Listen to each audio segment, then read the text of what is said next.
All right, ladies and gentlemen, boys and girls, children of all ages, welcome back to the Clockwork Nexus, where it is Monday night, and based on the people surrounding me, it is a Northern Cross Monday night, so we are here to play some D&D. Welcome, everybody. Before we get into the recap, which Danielle makes me only let her do, just a little bit of a mandatory thing we got to read to get out of the way because we got sponsored and it's wonderful. So we got sponsored by Call of Dragons, which is a multiplayer RTS game set in the fantasy world of Tamaris, where players can build and manage empires, recruit and upgrade unique heroes, and engage in large-scale PvP battles. The game emphasizes real-time strategy, alliance warfare, and resource management with a unique feature of capturing and training dragons for combat. Players must coordinate with allies, make tactical decisions in real time, and participate in events and challenges to gain rewards and expand their influence in the game. Throughout the game, you can recruit new heroes and units from foot soldiers to dragons to customize your army for both PvE and PvP gameplay. So be sure to check that out. It is fun to play. I did play it a little bit. Justin did a live stream of it. What was it, last weekend? I think, or the weekend before. One of those. And it's a pretty chill game. It is not super attention heavy, so it's cool. I recommend it. I'm happy playing it. So with that, we will go to our recap, which, as much as I want to let anybody else do it, Danielle makes me have her do it. So, Danielle, take it away. What happened last time here on Northern Cross? You realize you're going to be doing the recaps from now on Threads of War, right? I mean, I have been anyways. Yeah. Accuracy pending, but... So we fought giant spiders, and no one liked that. Let's see. Jazz and I got to saying defying gravity for a hot second. And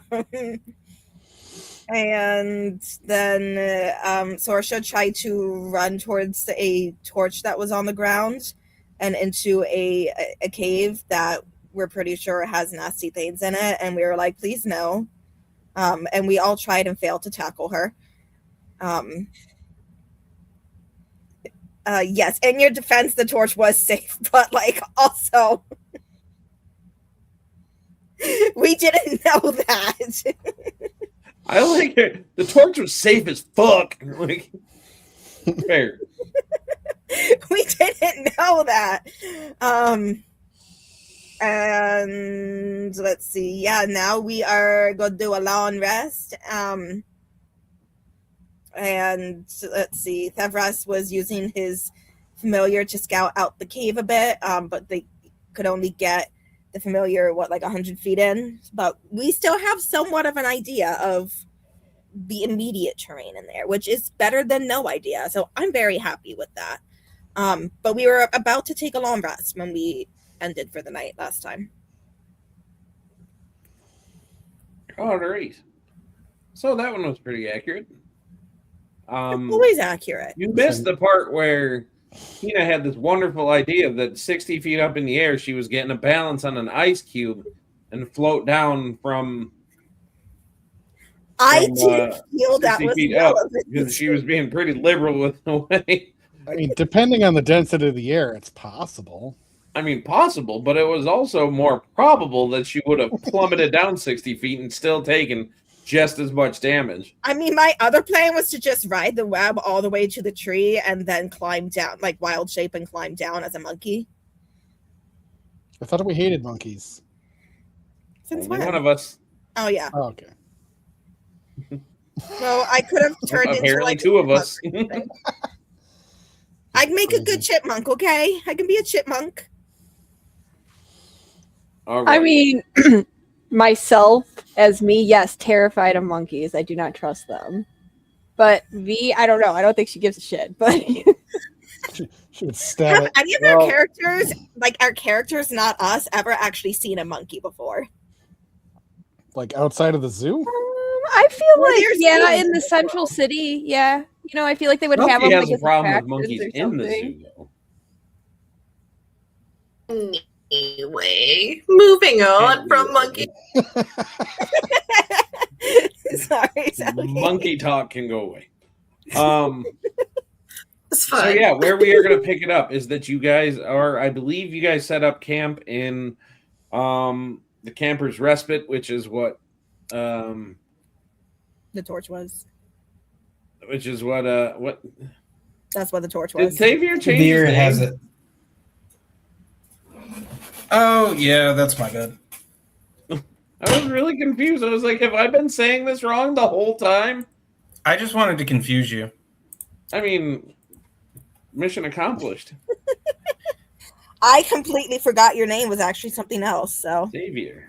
just don't pay attention to names. But either way, Xavier got the Camper's Respite out, and it is canon that the Camper's Respite is, in fact, Cheshire wanted to chime in a little bit.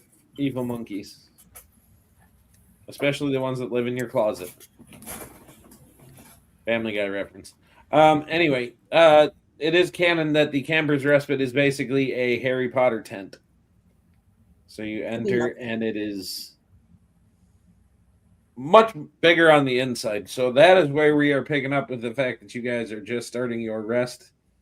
And you guys are walking into the Camper's Respite for the first time. And seeing as how it decorates itself according to the person that is holding it.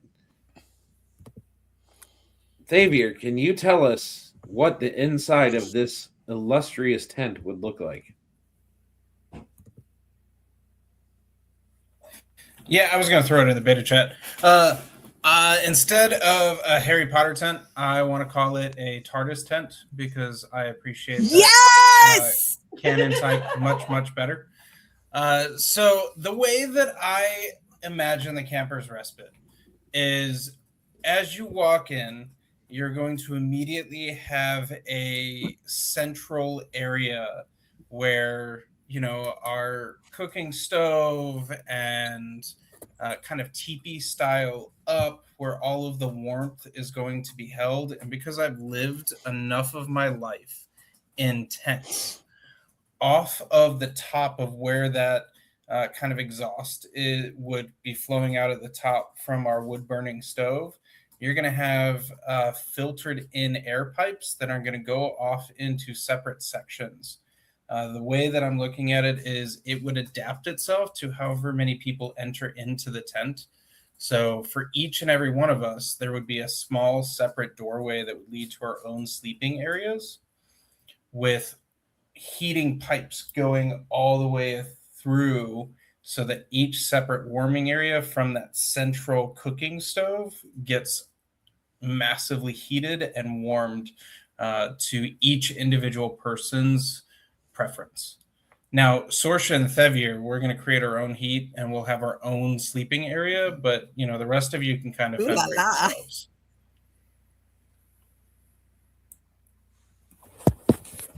I dig it. So, as you guys are walking into this tent, like what is, you know, let's start with V. Like, as you walk into this tent and you see what was just described before you, what is V's reaction to all this? So we were all invited in. I didn't know if that was, or if this was just their tent. So Mikasa, su casa, okay, especially when you get your own room. all right. I guess the lavishness of it, maybe like, you know, just to her, because she's not used to something like this. So to her, this is pretty big space. Everybody gets their own room. The heat, you know, works to their liking, like without being too hot, too, you know, like something she's not used to. So this is a luxury. So I think she's gonna be pretty like just looking around and trying to keep her hands to herself, like not trying to touch anything. Maybe nervous a little bit. Insight check.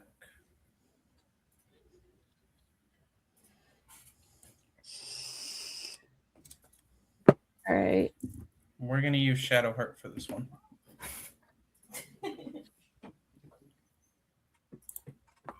You're bound to win, V. I guess. I mean, It's Shark. Come on.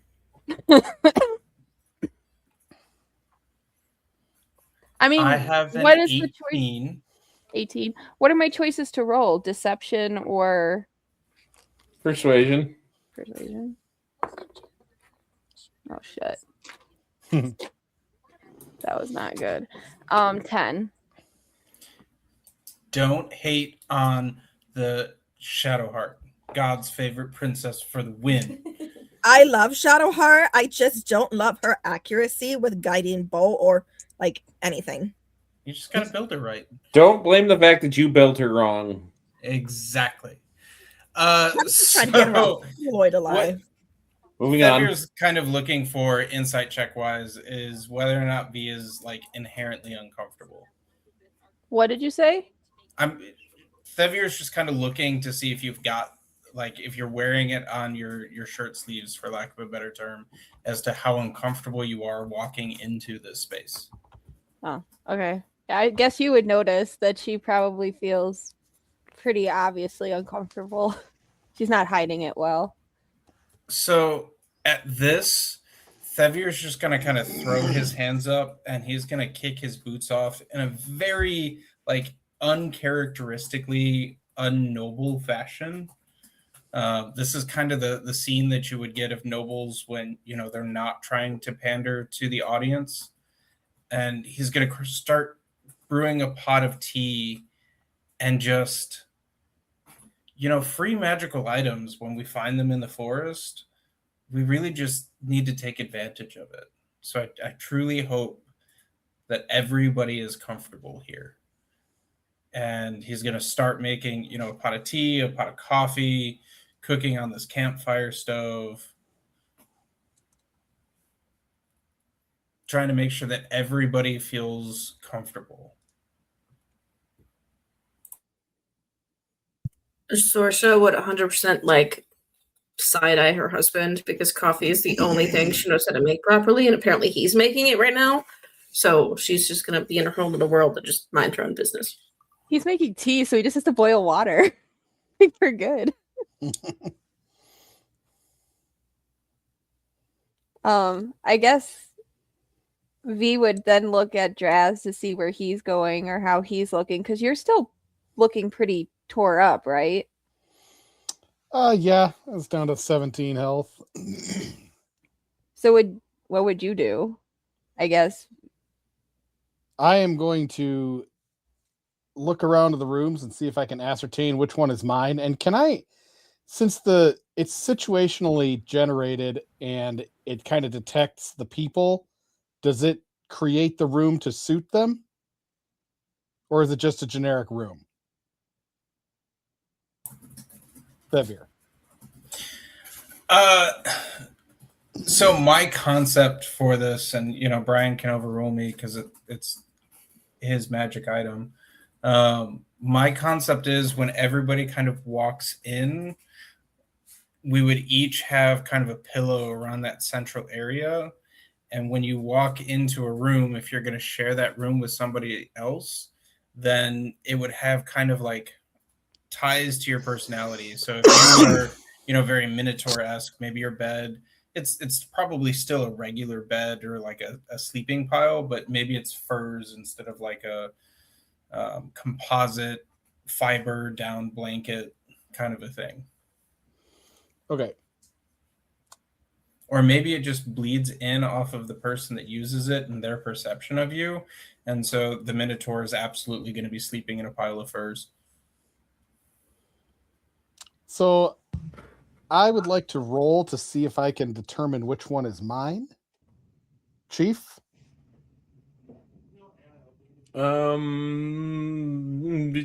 Investigation. Sure. Jerk. It's Sure. the one with the furs. 17. All right, so I'm going to go into The given that one I'm with the Torah. pink fluffy duvet and like 8 million. I am going to Wow, they Go really into got the the room. essence of V in the room.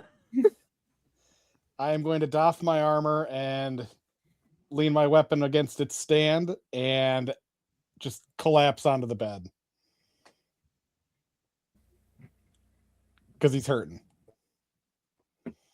I was gonna say you would notice, like, if for whatever reason, even though it was supposed to create a room for everybody, it didn't seem to only create one for V and Draz. Hey, I don't know enough about their relationship to determine whether or not that's something that they would want. No one does. It's a mystery. Including them. Even they don't know. Um, I just want to have this headcanon where there is this automatic like curtain that closes whenever V gets upset and just does not want to interact with Draz like at all. And she doesn't have to do anything for it. It's That just he curtain says closes a something and lot. she gets angry and the curtain just closes. V, how often is that curtain closed? I don't know. Not pretty. I mean, it just depends. Probably right now closed. But no, because she's probably right now like Worried about him. yeah. So right now, what she's gonna probably do is she's going to take some of the boiling water, put it in a bowl, and then she's gonna take some cloths like fabric, I guess that I'm sure you have a first aid kit around, right? This lavish chateau tent. It's gotta be. Anyway, I would if not, I'm say, sure. like, I don't know enough about the TARDIS to be able to comment because anybody TARDIS has watching, you can burn me down for this. I don't care. I have never once seen Doctor Who We're in any fixing that. iteration. We're Neither fixing have that. I. I've never watched it. I know. Okay, guys, I'm vote in sorry. the comments. Selk, you don't want need to us look at me next like time we that. have You a look. sick I'm night being judged to so do, hard like, right the now. Nexus watches. Like, we should start doing movie nights. Selkie is questioning her friendship with me right now. So am I. I was Well, okay, questioning wait. I my shouldn't say friendship I've never with you when watched you it. tried I to watched the ban first paladins. season. I haven't watched any of it. Not Well, I didn't even like a the single companion. She part ruined of an it. episode. Which one? I The think David first one. I Tennant didn't was like the Doctor Who blonde for a lady. while, She right? made I me know sick. that. Rose? But No anyway, one likes Rose. Rose sucks. It made me Oh, never want to okay. watch the rest of the season. So- I was like, screw this. so like I said, because I don't know enough about it, I will say that this room is slightly or the tent is slightly room of requirement ish. Of if you need something that doesn't have an inherent value, such as first aid stuff, yeah, it won't come across like it won't just spontaneously produce healing potions or anything like that. Well, yeah, I understand that, but I would think like bandages or fabric that she could use. Sure. Like that's all she wanted. Like yeah, and then I guess she would figure out which room he went into, and then he would clean his wounds, like with the boiling hot water. Ouch. So you Just let it cool a few minutes. This Like, is not going even in a my No, notebook this- of friends. This sounds like a very V thing to do, honestly. Just splashes him with the water at the second degree burns. She's like debating to wake him up. Like, should I just throw it on him right now? I was gonna say, Well, like, she the throws first it on knows him. The hotter the water, the safer it is. It's disinfecting. See, she understands. She just really is doing it wrong, though. It's She just splashes Hot him water with boiling ain't the water move. I used to and have puts a shower bandages where cold. he's not even cut, and she's like, but she's trying. This is absolutely going in my notebook of friends. Should we have? I feel like Jazz is gonna take more damage from this. no. I mean, she would clean the wound. She knows how to, but she probably just would. It would be really too hot, and he would probably complain, and then she'd be like, "Shut up!" and like kind of, like, like that aggressive pat or like hit down, like just shut up, like quit your belly aching. Like it's just a fucking couple scratches. Didn't I give y'all good berries? I Okay, don't know. that doesn't really heal you though. It heals 1 hit point, okay? Oh It's- boy, 1 freaking hit point. Sorry. It's better than none. Okay, so while Draz is getting aggressively tended to, Sorsha, sitting on your little pillow in the main room, you notice on this table in the middle, there's a little fire that is glowing kind of in an enclosed space. But you being as intimately aware of fire as you are, you notice that it is moving just, not even needing to roll passive perception, that it is moving in a way not normal to fire. Like where it is moving like to each of the walls of this little like kind of dodecahedron lantern that it is in, and you see it kind of like bouncing from face to face in this glass.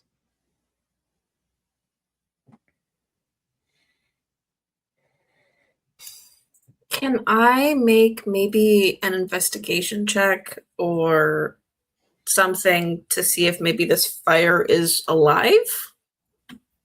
Absolutely, Or like, you can. what is the word I'm looking for? Not like godly, but like, Sentient? yes, that is, thank you. That's the word I was looking for.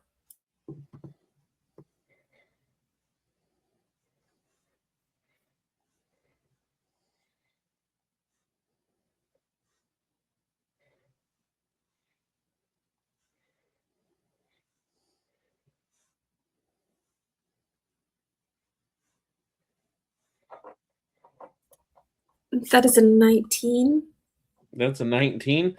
Yeah. So as it's moving around in this like stained glass lantern type thing, it's hard to tell. It definitely seems to be moving with some kind of a purpose. But also with that check, you do notice right at the top on the little triangular face, there is a little hasp on this thing. It seems to indicate that it could be open, maybe. Can I just kind of like wave to it with 2 fingers? Like, hi. And as you do, it stays centered on the face, like facing towards you. And it's just kind of like sits there and just starts kind of like going back and forth. Well, I will mimic its movements, go back and forth with it.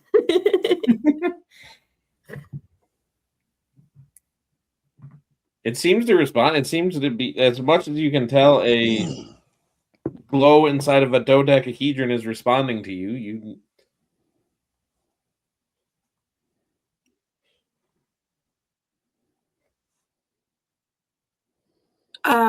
If Sorsha was to make like a performance check to sort of dance around it, would the fire dance with her? Yeah, if Sorsha starts dancing, it seems to dance around. You spin, it kind of does as much of a spin as a light can do. Sorsha would call for Thevir and the rest of the party and be like, I'm not sure what's going on, but I think I made a new friend.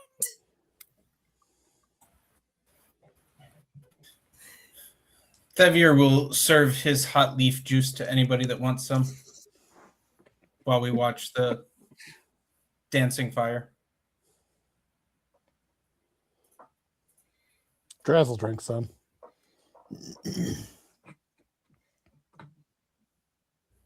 Kina's probably still just like taking in the front room, hasn't moved on to try and find her own room yet, so she'll take some. Can we boil some good berries for flavor and potentially 1 point of healing to everybody that drinks the tea? I've never tried that before. Let's try it. Per berry or just one? No matter what amount of berries you put in that damn thing. We'll do 5 berries, 1 for each of us. The tea of friendship. I dropped 5 good berries in. Means I got 5 left. Sorsha would also drop 5 good berries in, just because druid with druid energy, like it makes sense. But she's also very confused as she's sitting there like dancing around in circles. Can anybody please tell me why he is my friend? Anything about him, please? So I'm While gonna I let serve Jeffrey my Xavier. hot leaf and berry juice, can I roll an Arcana check? Xavier, I feel like we're about to go on an acid trip. I don't know. Xavier, as you are brewing your hot tea water or hot leaf water, hot berry water, apparently. No, hot leaf juice. Zuko said it best. hot leaf juice, you notice that similar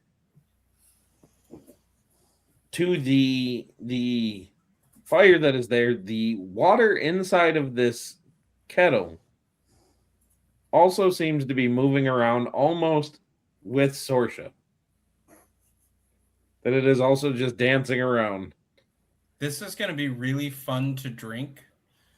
And I don't want to say anything. I pour it into cups. So But you if notice, like, that- as you're pouring it, then- instead of the water just do you kind not of tell me to going up stop dancing? Say what? Does he not tell me to stop dancing? I don't think so. No, this is an experiment. We're figuring Like, it you're out. trying to pour it, and like as you do, you notice that some of the water almost seems to animate itself up the spout and then pour into the cups, but the rest of the water is still dancing with Sorsha.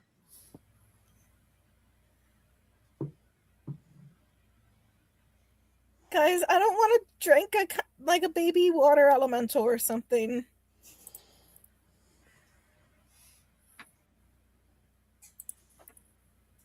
I mean, Sorsha's not taking the tea. She's just like hardcore focused on dancing with this little flame friend.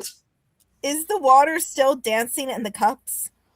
So, No, not in the cups. tell still. me how this would work.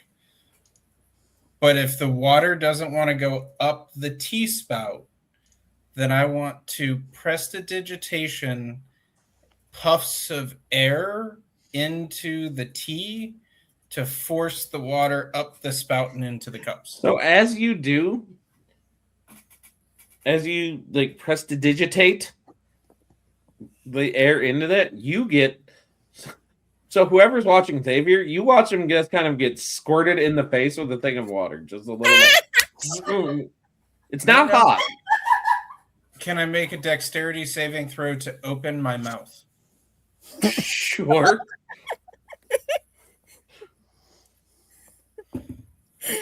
I was just sitting off to the side with Jeffrey, like, are you seeing this? Yeah. Okay. Tina, okay, so as you're looking around, make a perception check.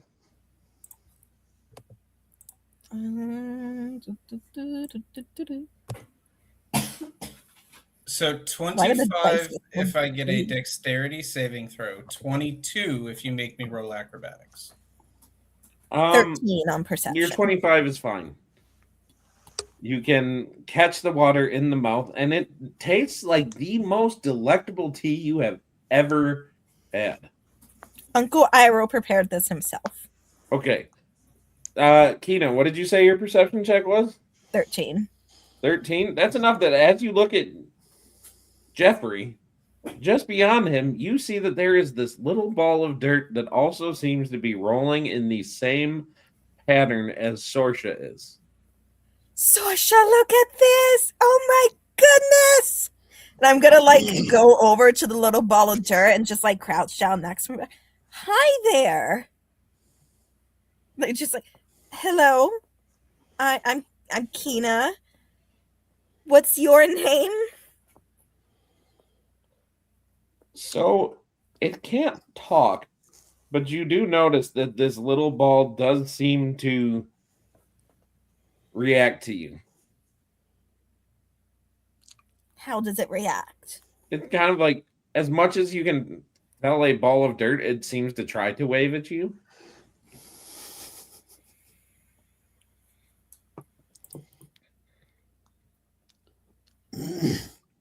Sorsha will keep dancing, but sort of glance over towards Kina. What am I here? Look at this little dude. I don't know what his name is. I don't know if he can talk. And can you spell? Like, can you like roll into the shapes of letters and spell out your name? Or is there another way that you communicate?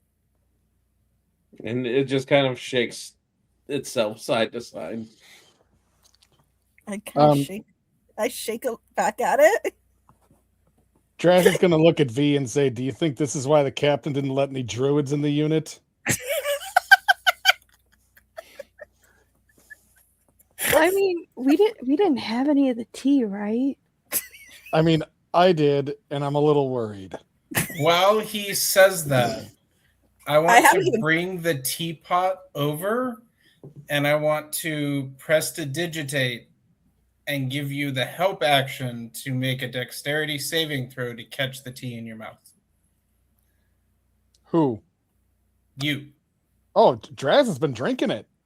I don't It doesn't go in the cup. You were able to pour it into cups. It's just okay. It is also living in the pot. Oh, or in the kettle. Never mind. Well, it's just when you tried to prestidigitate the air in there, it's like. So is the water in the cups moving around, like, or is that just normal water? Nope. That just seems like normal hot leaf juice. Do I hear any like movement, like any sloshing within the kettle that suggests there's something moving in there? Absolutely, you would hear some sloshing coming from the kettle. I want to open the lid. Okay. Do I see a little water creature in there?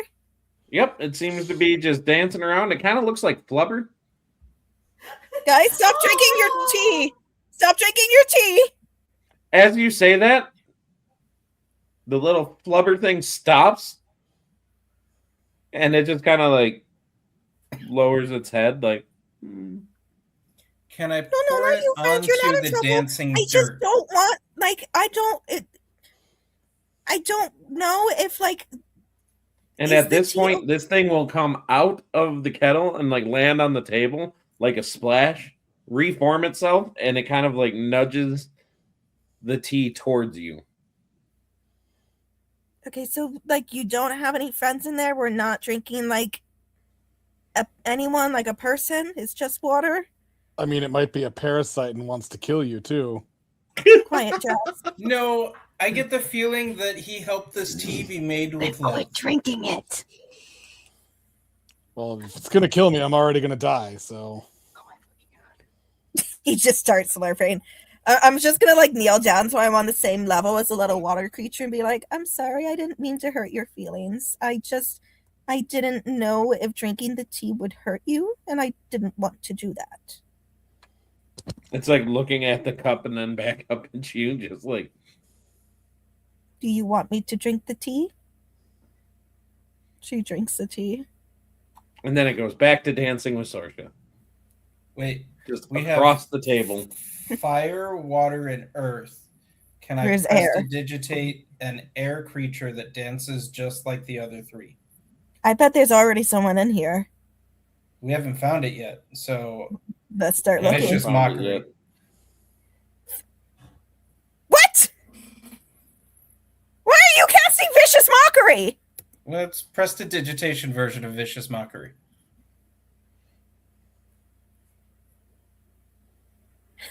I'd like to just take the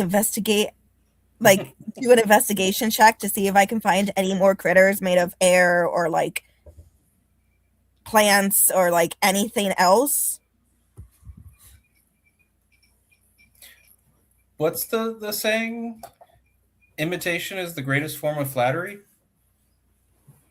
I'm going to imitate an air creature that dances just like the other three and see if that flatters the air dancer bubble thing out to join the rest of them.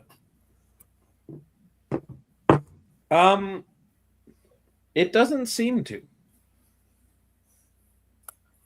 Can I go looking for any other creatures? Sure. Investigation or perception? Your pick. I'm going to do perception because I'm better at that. Oh, for fuck's sake, the dice hate me tonight. That's a 10.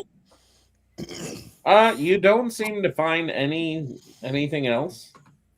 Thank God. It's weird Just, enough in here. they were here before us. This is their home. Fine. Can I do a nature check on the things that are doing the things? Go for it. And actually, you can do it with advantage since you're a druid.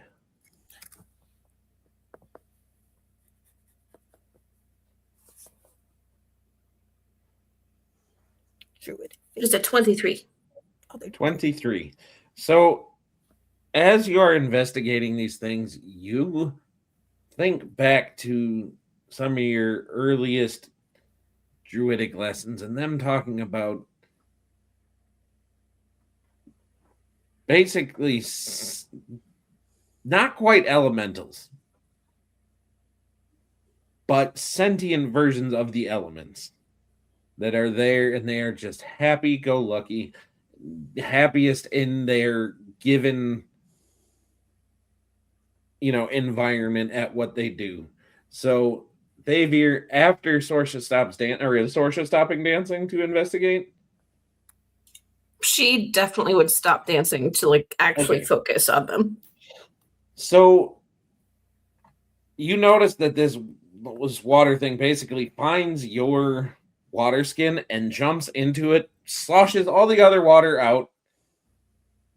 And if you look in, you just see it kind of nuzzling down, just like.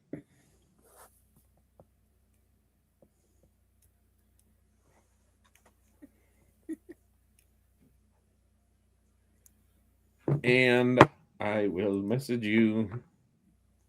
Please send us. Add to your inventory. So, prestidigitation to fill the inside of my water skin with a warm blanket of air. And then seal it up tight. Congrats, you have hot air on top of your water. He seemed like he was going in there to take a nap. So I wanted to give him a warm blanket. We're all in this amazing tent together. We might as well all be comfortable. But he went into Sorsha's water skin, not yours. No, it's in Thavier. Yeah. They share a water skin. Well, I mean, we carry extra water skins.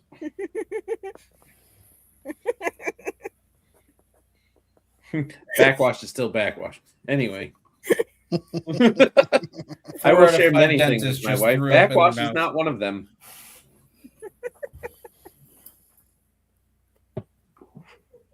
Anywho. Oh, Selgie broke.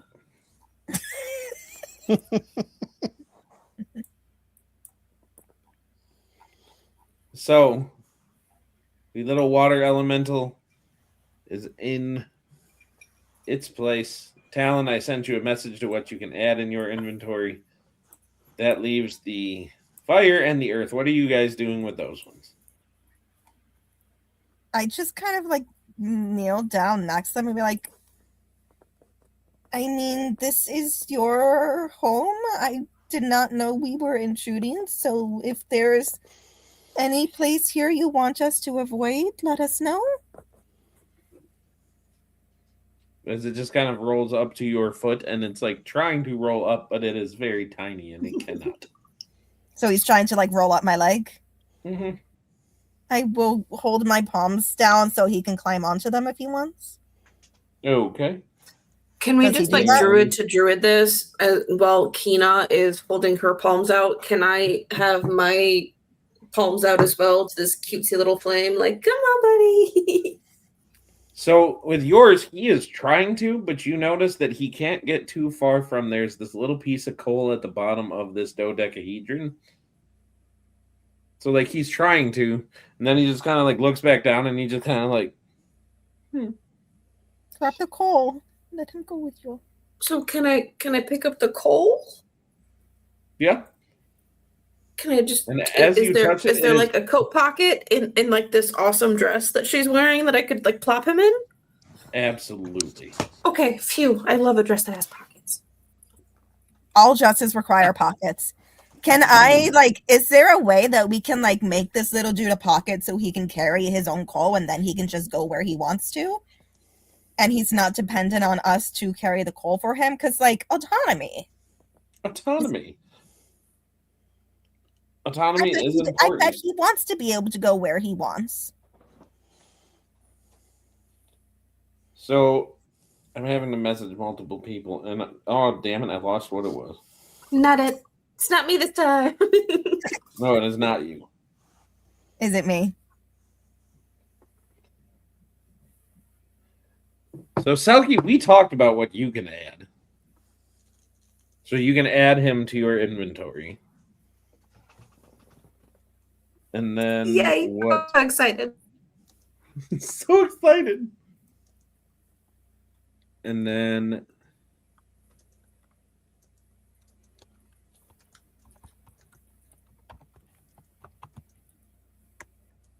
that, Danielle, is what you can add to your inventory.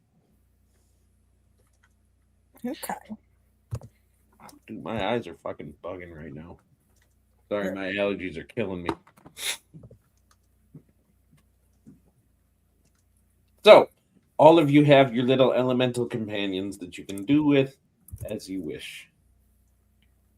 And I definitely will not use as targets. You better not. This counts as my pet now, and you know those are off. This counts as my pet now. Okay, then I'll go after Jeffrey. It's fine. No, you won't. No, you won't. I will go Well, jog I on won't. your ass. I won't, but you know, BBEG's got a BBEG. Jeremy, Jeffrey, and the Ball of Wild Earth are all off limits. We need to go into town so that I can request for a specially crafted 1 gallon cask of lightweight oak bound material, and I need to carry a amount of tea leaves on me at all times starting now. Starting now. I don't care what else we're trying to do. We need to find a town where I can ask a carpenter to make this for me. And these creatures have now become the central focus of the campaign. I am going to be carrying a gallon of tea everywhere we go. Cyborg Godslayer? Nah. I need my gallon of tea. This campaign is now dedicated towards playing Tamagotchi. Uncle Iro would be proud of us.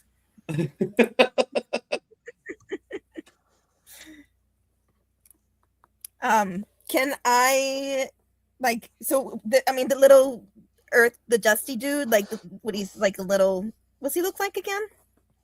Like a little, you said a little ball of like dust. I sent you what he is. Yeah, I know. So he's in my hands, but like I'll like kind of raise him up so that he's closer to my face, but like I'm kneeling on the ground so that if he jumps off, he doesn't get hurt. Just hello there. So, like, what you see is basically it is this little almost perfect ball of dirt, and as he like rolls around in your hand, if a little falls off, like you see a little arm kind of come scoop it up and like bring it back to him, and he just kind of like, and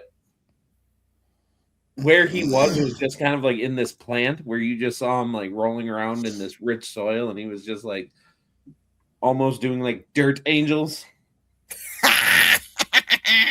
I love him already. I have a question, DM. Yes. Upon looking to add this little cutesy patootie to my inventory, there's 3 different ones, and I'm not sure which one I'm supposed to add. Oh boy. There were 2 options for mine. 2 of them look very similar. Okay, the thing is, because I added them, and then Griffin's Saddlebag got added to D&D Beyond. Okay. So I would say if you find one that has an included picture, Okay. that is probably the one you want to go with. Because I added it, and then Griffin Saddlebag got added, and I bought it because I kind of added a lot of their stuff in. So, shout out to Griffin Saddlebag, by the way. Wonderful content. Including the Tamagotchis that I have now equipped them all with. Well, almost all of them. I was going to say, when you say all.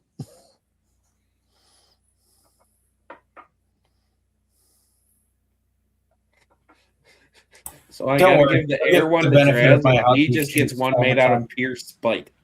I'm just kidding.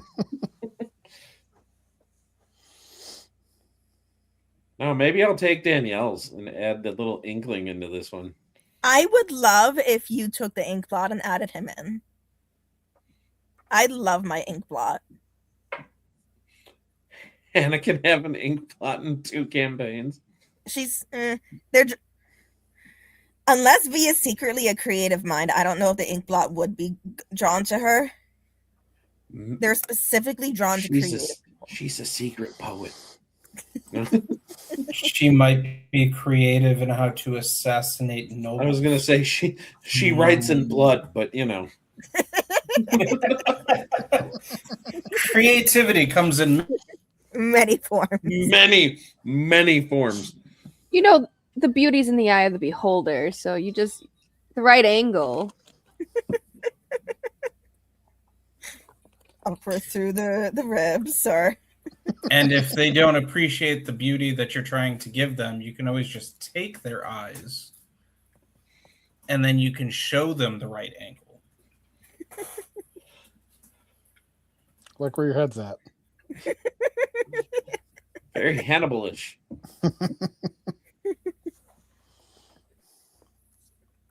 All right.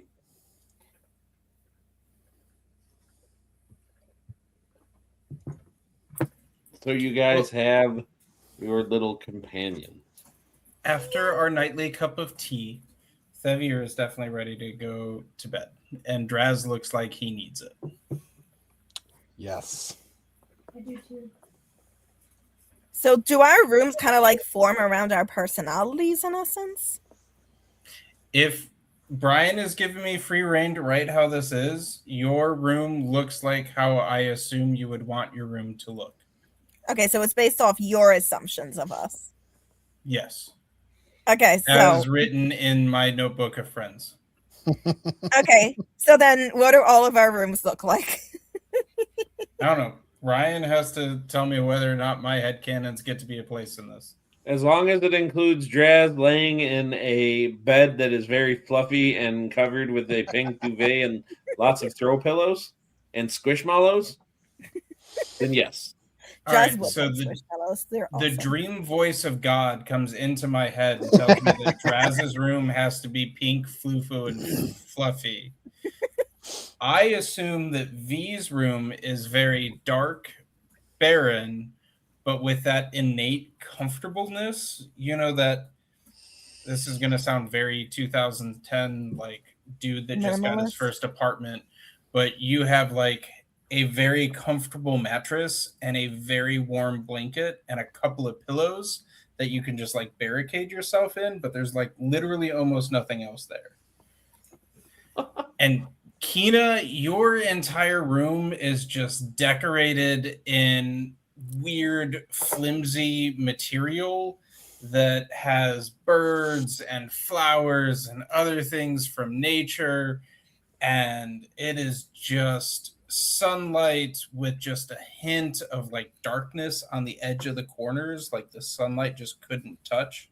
But your bed is right smack dab in the middle, right where the sunlight would pour down. And there is no furs, no artificial materials in your room, but everything is decorated in like weird 1970s grandma animal print. I'll take it. I will immediately start like helping Jeremy and Jeffrey consolidate like little nests for themselves. Oh, thank you. I like a nest one bed. it's kind of nice. And I also will I will ask the little dust ball I have, like, would you like you seem fond of this plant? Do you want it to remain where it is, or would you like it elsewhere? Say what? So the little dust ball, because you said he'd come from a plant that he was rolling around in. And I'm going to ask him, like, would you like your plant to stay there, or would you like a change of scenery? Give me an insight check. Okay. Oh, for fuck's sake, the dice hate me today. That's a nat 1 for a 9. We're on 9. Yeah, you would assume that he wants that specific plant. Okay. Even though you know the description of it says otherwise, but you think, Kina thinks in that moment, it is this plant that he loves. I will, he kind of, rolls toward the plant for a hot second in my hand. I'm like, okay, he wants this plant. So I'll, kind of hold my palm out where he can roll onto the plant if he would like. And he will, roll into the dirt and just kind of, bury himself, or you tell he becomes, indecipherable from the rest of the dirt. And then just this little pebble pops up. Do you want any, food or something, friend? I'm not hearing you. Does he? I'm going to ask him if he wants any food or something. As he kind of just he doesn't really have eyes, but he just kind of motions towards the dirt, That's fair. Well, if you decide you want a change of scenery, you are welcome in my room. And you're going to have a dirt ball in your bed. So what, does he just follow me down the hall? Yes. Okay. You can faintly hear Teenage Dirtbag playing while it goes. And Kina never gets a good night's sleep again because there's dirt in her bed, dirt in her Yeah, she's a druid. She's in bedroll. She's a She city doesn't- girl, though. She feels like those crumbs, after you've eaten in bed and you shouldn't have. Oh, God. Or if you have hardwood floors and you get into bed after walking around the house. I hate that with such a real passion. Yeah. Now that we're all thoroughly uncomfortable. I have a DM question. Yeah. Are we doing night watches, perchance? That During is the up rest? to you guys. I mean, I would like to. And I would actually like to stay up and be maybe second watch with V.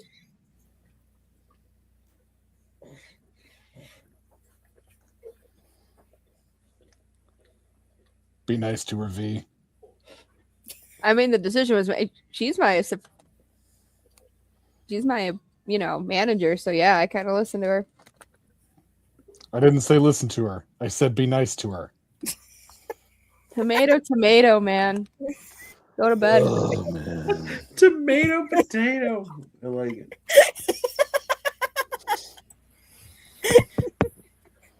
I'm just Severe, as poke always. on the shoulder. Good luck. Thevir, as always, will request last watch, the earliest of early mornings. I will offer to take first, I guess. And I recommend that we let Draz sleep through the entire night. So then why don't we break it down? I guess V and Sorcerer can go first, and then Thevir and Kina can go second, and then hopefully maybe DM guided, that will be the end of the night. Maybe. But as it has been requested that we do a bio break a little early, and I'm not going to argue with it because my allergies are making my eyes go crazy, so I got to go put some eye drops in. And somebody has a dog that needs to be let out. So let's go ahead and take our bio break just a little earlier than we would have. And then we will get back to it, and we will get to the watch as it has been requested. Sound good? Okay. All right. Give us 5 minutes, guys. We will be right back.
right, ladies and gentlemen, we are back where the first half of this session, though I thought we were going to be getting into something more intense and more ominous and creepy, has been spent getting Tamagotchi pets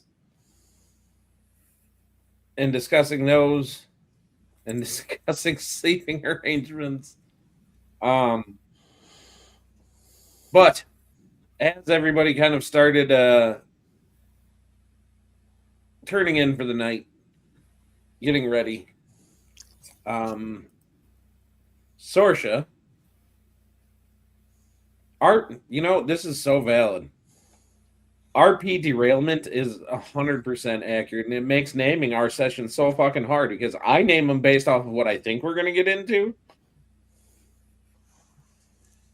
And yeah, so apparently all that's being hunted is Tamagotchi pets. But that's okay. But yes, Sorsha, kind of taking the leadership role, decides that watches should be kept. So as everybody else kind of settles in, as Thavir goes to what I'm sure is a boiling hot bedchamber, like ridiculously hot. Kina goes into the old knitting lady's room, and Draz goes to his big pink fluffy room with a giant fluffy down-filled duvet and 1,000 squishmallows. V and Sorsha, you guys kind of make your way out the front of the tent. So with that, you guys take it away and tell the story. What happens on your guys' watch? Sorsha, originally, I would like to make a perception check just to make sure there's nothing actively trying to invade the camp, because that would be bad.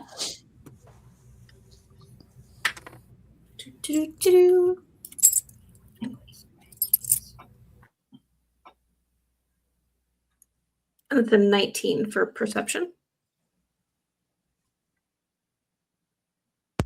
How far away from the entrance to that cave did you guys set up your tent? If I remember right, you guys made your way away from it a little ways, right? Yeah, we made our way away from it. Yeah, and then Kina was like, let's move further away. All right. So then with a 19 perception, what did V get?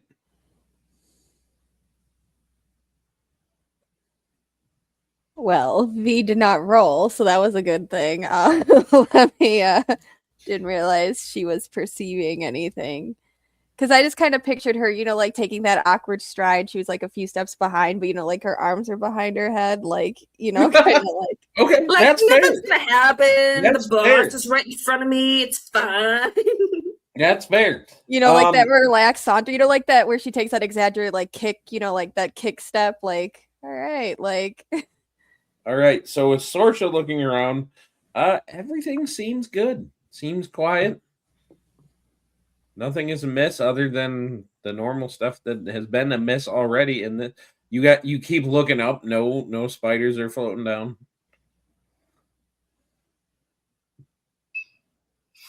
Sorsha wants to find a spot close enough to camp, but far enough away from prying ears and eyes of everybody else sleeping. Could she find that? Yeah. And she's going to sit down back to a tree, and she's sort of going to pat the ground next to her for V to sit down next to her. Is there something else that... Because I'm trying to picture, are you still facing out, like, away from the cave entrance so we can kind of see if anything comes in? Absolutely. She would definitely still be, like, eyeing things, but at the same time, very much relaxed because as far as she knows and can see, there's nothing there. Because I almost want to say, like, they're side by side but not facing each other, you know what I mean? Like, she, like, V's looking out, but her main focus is looking out, and like you're kind of in her peripheral, I guess. Like she's still Right. there. Like they're sort of sitting like opposite each other, but like next to each other. Yeah. Yeah. Okay. I can work with that. Like I guess V's first job is doing watch. Like she's just like, all right, like get to watch it. And as V sits down, Sorsha's gonna kind of take a big sigh. So, you and I don't know each other very well. And I would like to change that. And it doesn't seem like there's a lot going on right now, but... And if you feel uncomfortable talking about personal things with me, that's totally understandable. But eventually, I would like us to be friends, I suppose.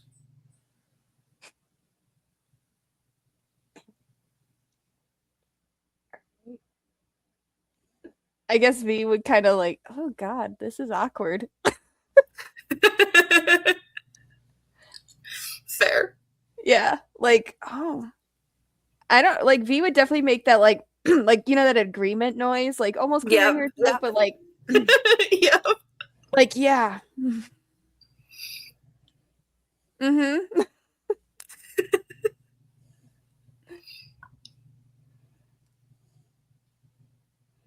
Is this where I share? Because V's not gonna share. Like without prompting, sensing the awkwardness, Sorsha would just sort of like sigh again. Okay, I will tell you something about me if you will tell me something about you. And we'll sort of be a team because you and I kind of stuck together. Whether or not that's a virtuous or not, the boss man kind of has his way. So I would like us to at least be able to trust each other. So I will tell you something about me if you tell me something about you. Does that seem like a fair agreement? Sure. Would you like to go first, or shall I? Bosses first. Or ladies first. Like, and she means like the term lady. Like nobility lady. At the term lady, Sorsha would gag. Like, just like, like she feels so uncomfortable at that idea still. What do you mean, lady? I'm sorry. And she'll like scooch over a little bit, so we're actually a little bit closer to each other, but she's still like eyeing not V, but everything else. What do you mean, lady? Well, I mean, you are married to a noble, so you are lady and my boss. And I figured lady's a higher term than Sarge, or what would you think of me? As you say lady, she'll sort of like, okay, just probably get that checked out. I'm gonna set the record straight. My husband is the fourth born son, and when he and I met, it was my job to keep him safe. And then it was my idea to kidnap him because it felt like the better idea. It was sort of an accident to fall in love with a noble, but I am not a lady. I am maybe a dancer. And she sort of get this whimsical smile across her face. I'm sorry, are you saying that Fever has Stockholm Syndrome? No. I'm not there, but like above table. Like, no. Concerning. No. And, like, if people have questions, we will talk about it. But no. V's intrigued by the kidnapping because she's like, ransom, or was this just like kidnapped him because he was having a hard life in nobility, being the fourth forgotten son? Wanted to play bad boy for a little bit. Does she say that? Does V say that out loud? No. But that's in her head. Like she's just thinking like the fourth forgotten son thing. Like, let's go with this storyline. Ransom. All right. But she's just like peaked though by kidnapping. She is peaked, but she isn't saying anything. She's listening because she's still peripheral to you. She hasn't turned her whole focus. Nope. Yeah. She isn't either. She's just like straight on watching what's going on around her while like rambling on to sort of explain, because she's still very offended that you called her a lady.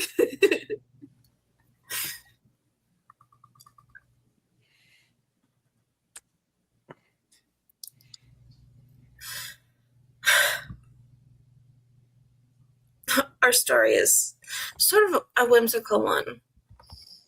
He didn't think I was not the enemy, but I made him think I was, because it kept him safe. And once he learned the truth, well, you can ask him about that. I'm not sure what he thought. So, all I know is that I would risk my life to protect him. And with what the boss man says, I would also risk my life to save each and every one of you. No questions asked. So I'm asking you specifically because you seem sort of grumpy and angsty and confused, maybe. You and I don't know each other at all. We've barely had a word together, and I want to change that. Because if I'm to risk my life for you, I would like to know that it was for a good reason.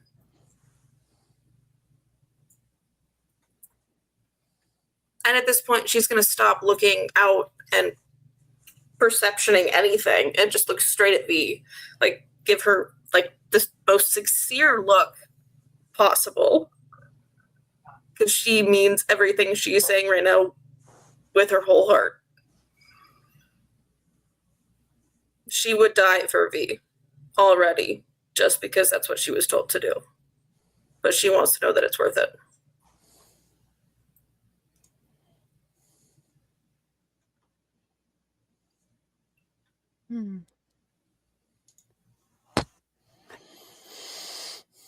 V would just probably still stay peripheral. She's not going to turn to you and she'd be like, you're an idiot if you're willing to die because somebody told you you had to, not because you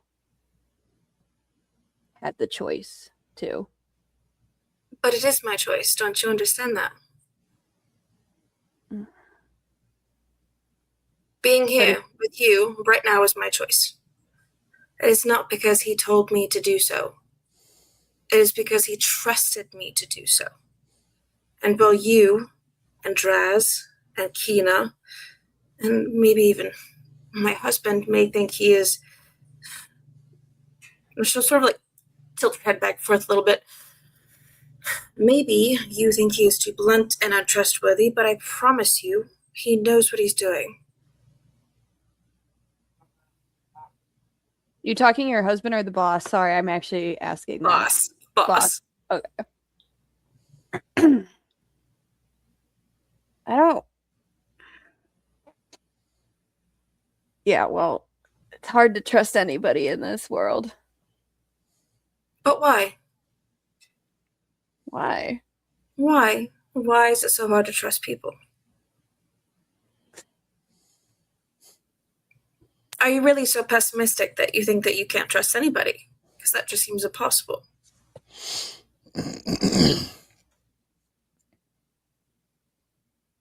No.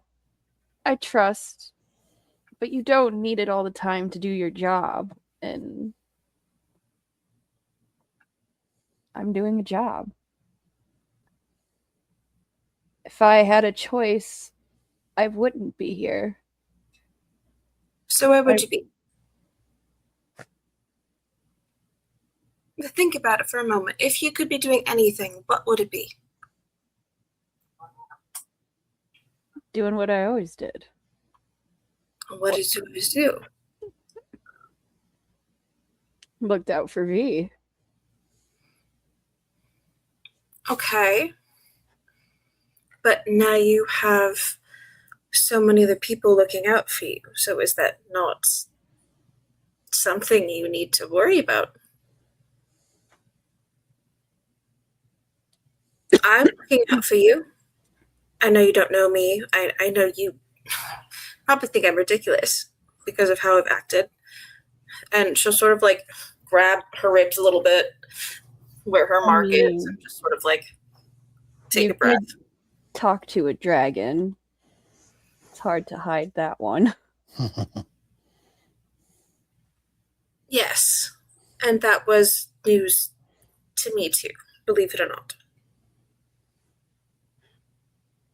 But if you have any questions, I will answer them. I'm in a good book as far as you're concerned. Mine is talking about my parents because they're people I don't really know anything about.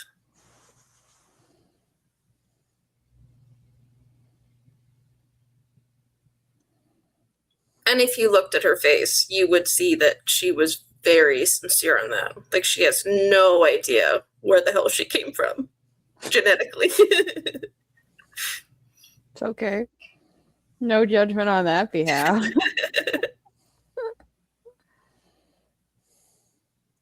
It's just...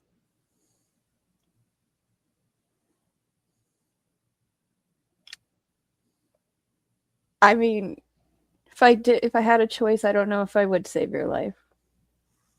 But I do it so I can end my term sooner than later. Well, I'll be honest, if you had a chance to save your life or mine, I wish you'd run. And I would. Well, you should. Your life is much more important than mine. I can see it right now. I have a feeling about that anyway. But it's my job to protect you, not the other way around.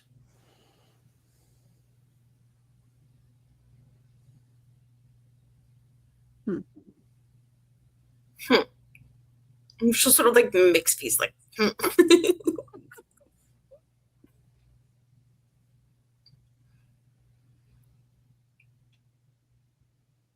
I don't know what to say. I guess V would kind of intently just like, I don't know. She wouldn't look at you. She'd just stay still, stay forward, and just kind of be like, all right.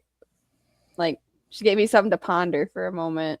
Well, so she would sort of like put her head up, like sort of like leaning against the tree and looking up, perceiving up, making sure there was nothing coming up from above. Close her eyes. Well, you haven't told me anything about you, which you owe me, because I told you something about me. So it's only fair. What do you want to know? Whatever you're willing to tell me. And if you look at her, like, she's looking straight up with her eyes closed, head against the tree. Like, she does not give any care about what's actually going on. She knows, as far as she can perceive on her own, that they're safe there. But she's more annoyed that so far she's been talking about herself, and it was supposed to be like a deal between the two of them, and she still knows nothing about me. Exactly. Hope you lost it. Play nonchalant. I guess at this, like, you know, like, she's gonna be like, you know, like she was facing forward, but she's gonna like have that perked eye, you know, like that she kind of like looks towards you, and she's just kind of like eyeing you, kind of sizing you up a little bit to see what she thinks she wants to say. Like,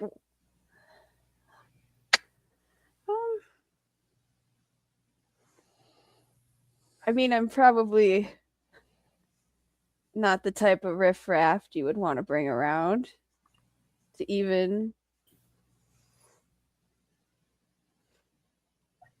most family events. I have a family, 2 younger siblings. God knows what they're doing now. A mom back home. Haven't talked to her in years.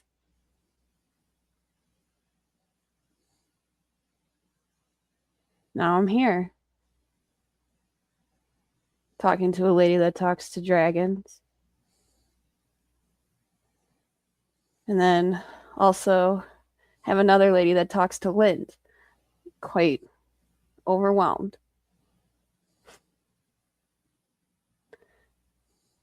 And the one that talks to Lit apparently is a princess, pretends that I don't know.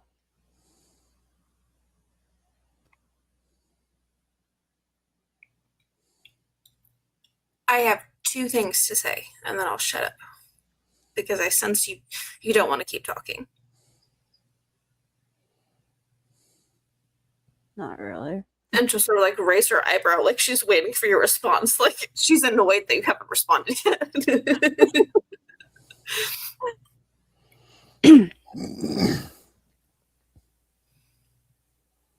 She's looking at you like, what are you gonna say?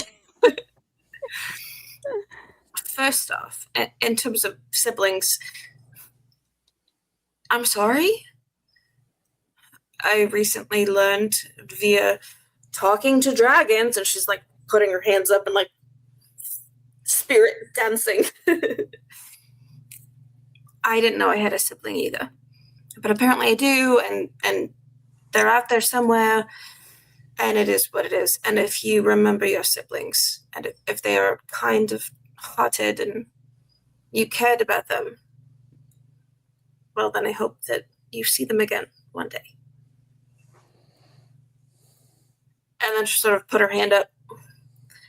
And because I don't think you actually want to talk about that, I will ask you a question. Are we not supposed to know that Kina is a princess?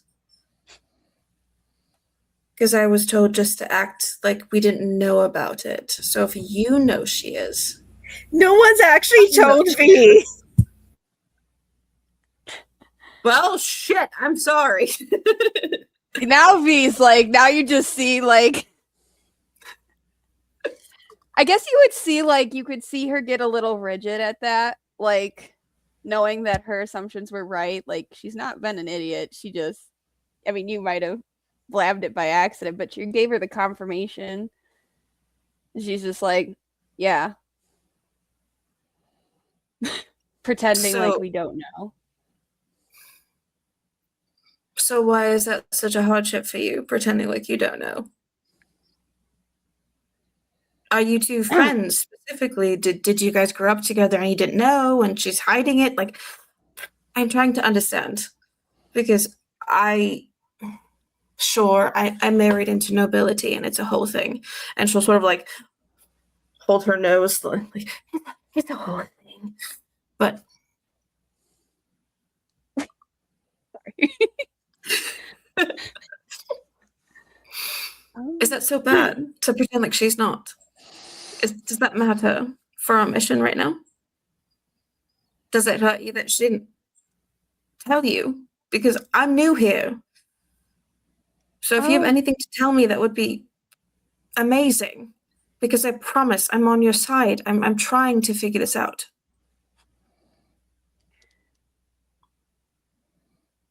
Ooh. I don't know if I was. When I said I knew she was a princess, I didn't know for sure because I'm pretty sure I'm the only one that doesn't know. And then, yeah, I mean, I get it. I'm the last rung on this ladder here. I know my What place. do you mean by that?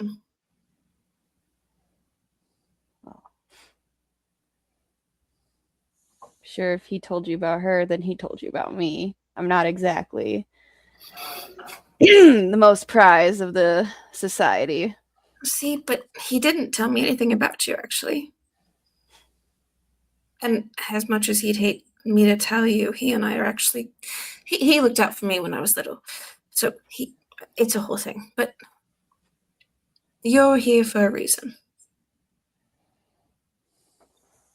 And you need to believe in yourself as much as you believe in Draz and Kina and whoever the people you were traveling before me and Thevir.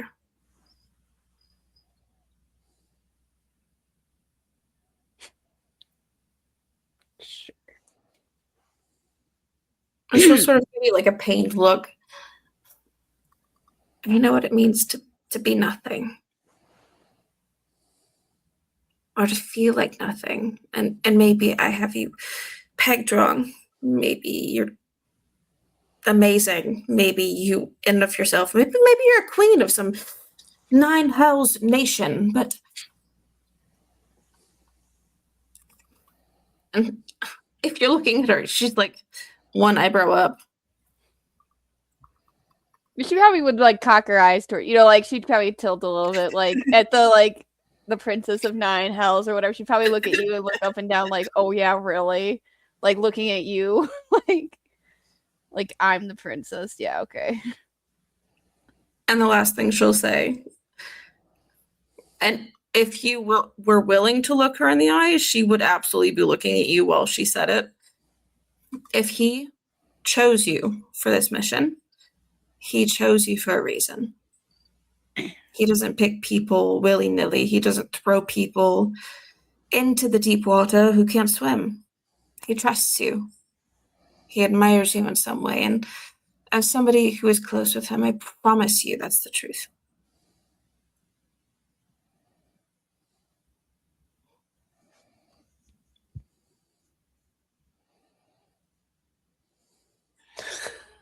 All right. Got it, boss. Give me a quick history check with advantage. Who? You. Me? Yes. With advantage? I Yeah. don't really have a high history, so this is going to be... That's fine. All right, first roll is a 13. Second roll is a dirty 20. All right. So with that dirty 20, you think, upon her saying that, if he picked you for a reason. You rack your brain trying to remember any time you heard Vorvar give anybody any actual praise. Never. And you can't think of a single second that he actually did so. Yeah, so V feels like this is bullshit. All right, got it. No. Like you're saying that he, or what you're thinking is like you don't recall him ever actually saying to anyone, including like the top of the Raven Watch, never looked at anybody and said, you're good, that you're one of the best, you're that, like, he doesn't do it. But you do remember that the more capable people are, the bigger jobs they get.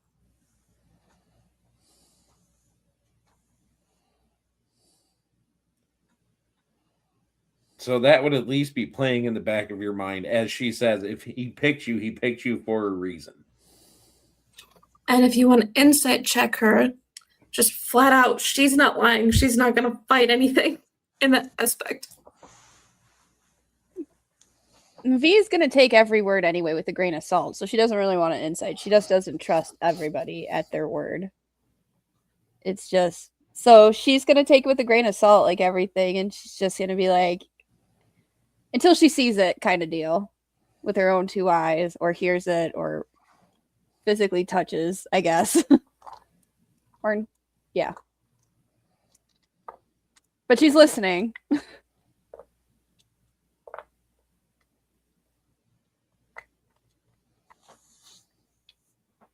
I mean...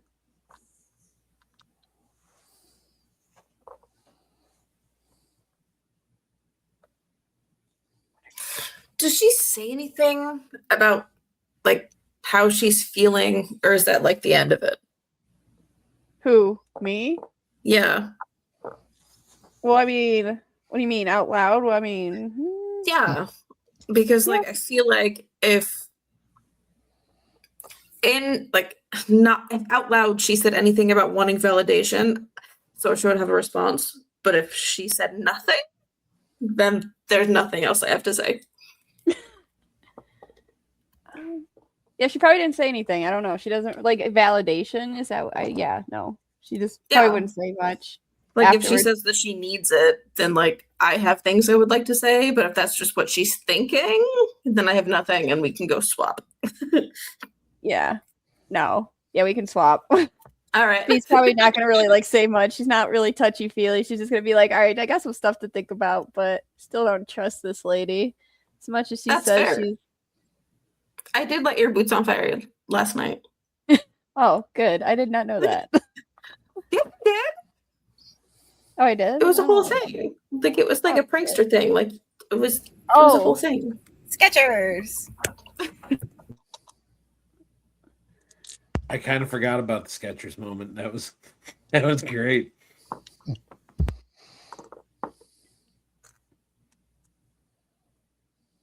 All right. So with your guys' watch winding down, and you kind of both of your guys' internal clock kind of taking down and knowing that you're supposed to come and get the next watch.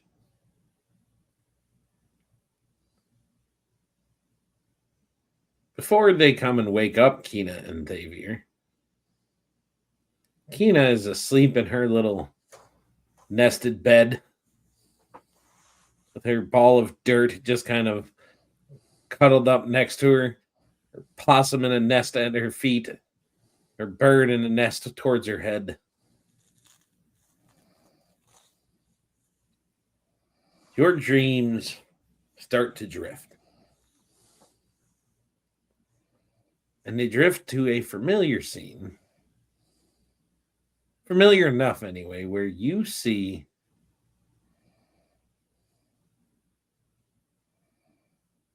a very specific person that has been on your mind, but not quite towards the forefront lately. As you see Theron. Oh, he's been on the forefront of my mind every single day. I'm like the weaving that she's been doing. She's full on weaving a funeral shroud for him. Well, unlike other visions like this, you feel as you see him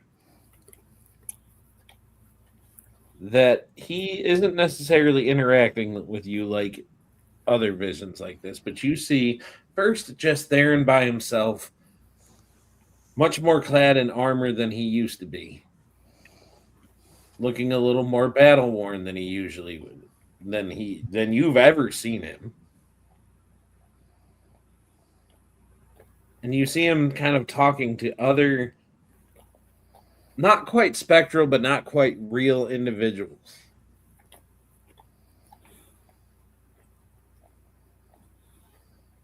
And you can't quite make out what he's saying, but you can tell he is trying to.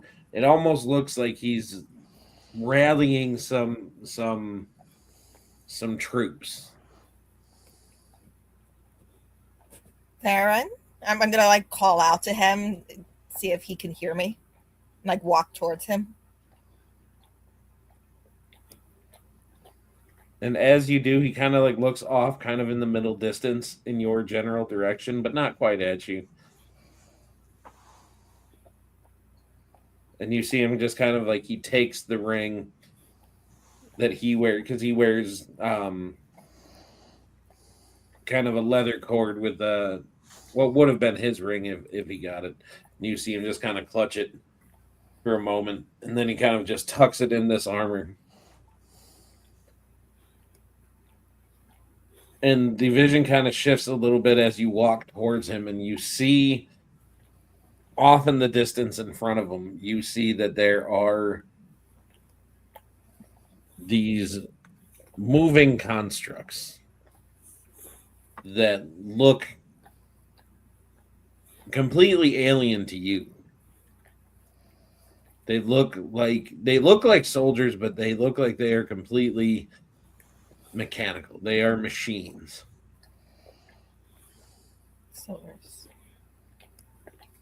And you see kind of Xavier kind of looks at this, or not Xavier, sorry. Theron looks back at his men, and you kind of see him just kind of shake out and kind of like, crack his neck a little bit. And you see him kind of just throw the cloak, and he takes kind of the sword, very Aragornish, kind of towards the end of Return of the King. And he just starts leading the charge, and you see these soldiers kind of going behind him, and you see him charging head first into battle. And right as the battle is about to start, as you see he is about to start swinging on these enemies, and you see the battle truly starting, you get shaken awake by either V or Sorsha, whoever would wake her up. I don't know. as you're approaching, you probably hear her like in her dream, like calling out, Theron, stop! No, Theron! Like just trying to call out to him and stop him from rushing headlong into what is very clear. I feel like Sorsha would wake up her husband. Yeah, I was about to say, I feel like Sorsha would Yeah. definitely wake up her husband. I don't know how she'd feel about V going like, let me wake up this motherfucker. Okay. I mean, it wouldn't matter, but like, you know, being the new beast of the party, like she would 100% go wake up her husband first. Oh yeah, All right. So I agree V, with that statement. You go to wake up Kina then, and you are hearing her call out this name that you've heard her say before.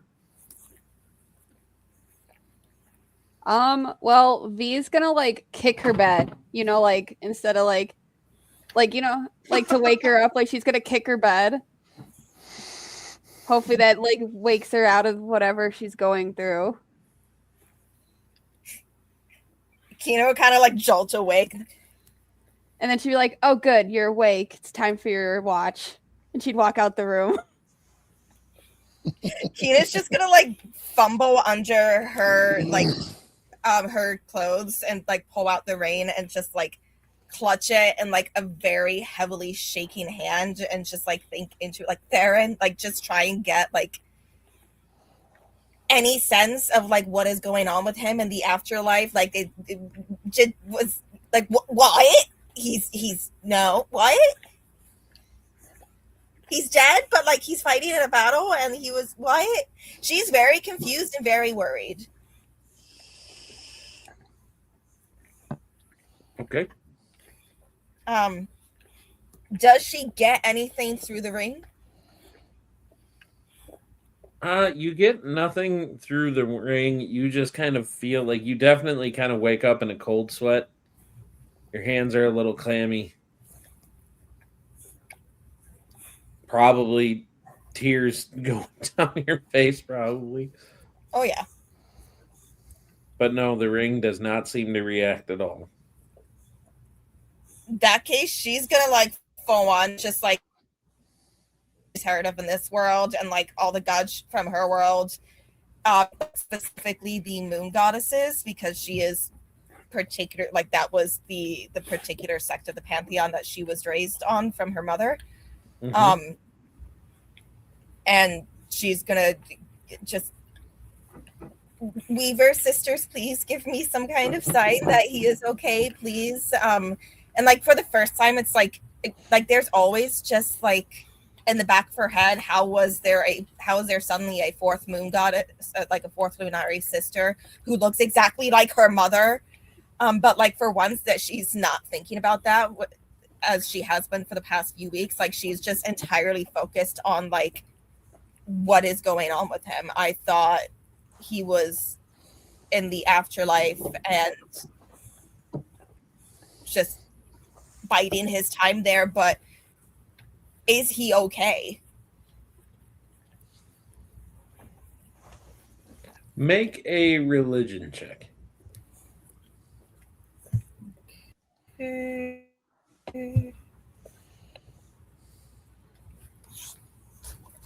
Luna, you cannot stop licking the computer. I love you. Hold on, guys. Sorry, we're dealing with a ton. Oxygen.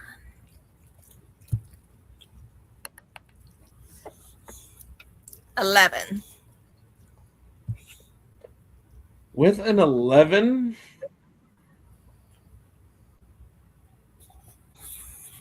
you are getting no sense of comfort. You are getting no feedback. It feels just eerily quiet. Yeah, she doesn't like that. And I would say as you kind of like take your hand off of the ring and you like look down at your hand, right where you were holding the ring, you notice that there is just a little drop of blood that is just running down your hand. I feel like she's gonna have a panic attack now. To be honest, Keenan was always a very anxious person, and Theron was like her emotional tether, and now he's dead. So she's been like holding it together for a few weeks now, and she's been doing mostly okay. But now, like, she thought he was dead and like somewhat content in the afterlife, just waiting for her. And now in the afterlife, he's leading a battle against a mechanical army that she knows Silverus is kind of mechanical, so she's guessing it's got something to do with that. And now there's blood on her hand that came from the ring that was meant for her from him. Girly Pop's losing it. Like, she's full panic attack mode.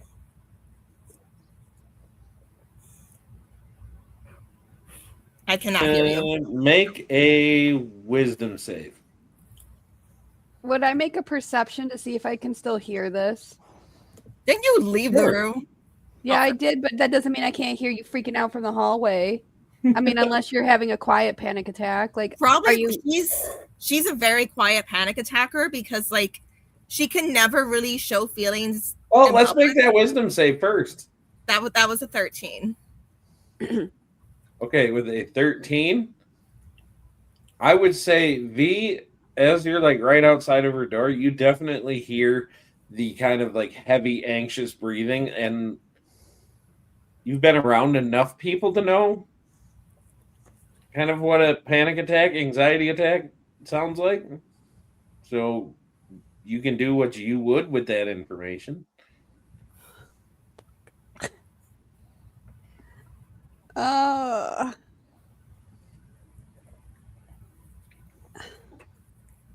She probably, as she's walking away, she'd probably be like, "Breathe, princess, breathe," and just keep walking towards her room.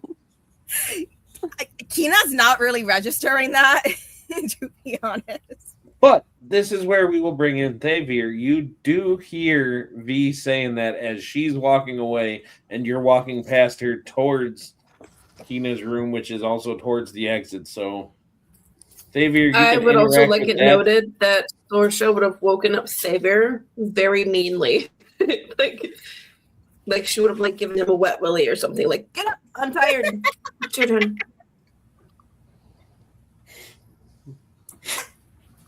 Okay. Well, after giving him a wet willy, gave him a big kiss. So rude.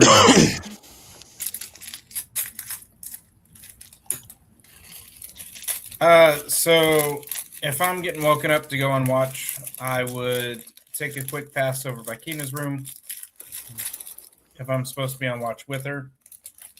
And I guess I'll make a perception check to see if I hear this very quiet panic attack. Go for it. I'm going to say that I probably do not hear this very quiet panic attack. Okay. What With did a you perception roll? check of 4.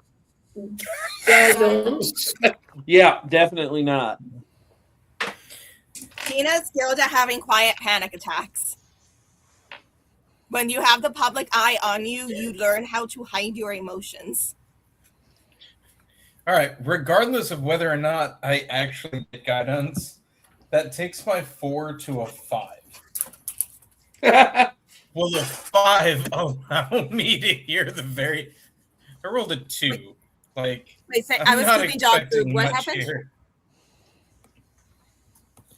What happened? Sorsha said that she gave me guidance. Ah. And on my D4, I rolled a 1. On my D20, I rolled a 2. Here's the thing. I will let you make this check with advantage because you did hear V walking away saying, "Breathe, princess, breathe." Like,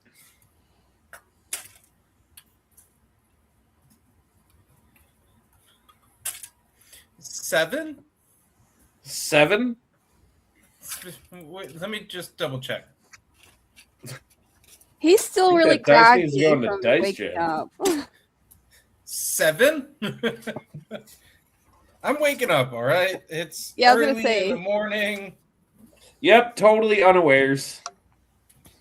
I'm going to assume that Kina is just going to sleep through our watch shift, and I'll make fun of her in the morning while I complain about how tired I am as a noble. So I will just go outside and sit. Can I roll a different perception check with a different d20 to see if there's anything dangerous out here? Yes, you may. Oh, that's slightly better. That's a 15. 15. All right. So as Xavier sits out in front of the tent quietly, the night seems to be passing pretty quietly. Nothing really seems out of the ordinary, except where you do kind of looking up at the moons, and instead of the silver moonlight, you do notice that it has kind of an orangish tint to it. I feel like at some point Kina would, like, after like a half hour to an hour, join him. Like she does finally manage to get herself under control, and like she's still like shaking like a leaf, but she will kind of go outside very quietly and just sit apart from Xavier.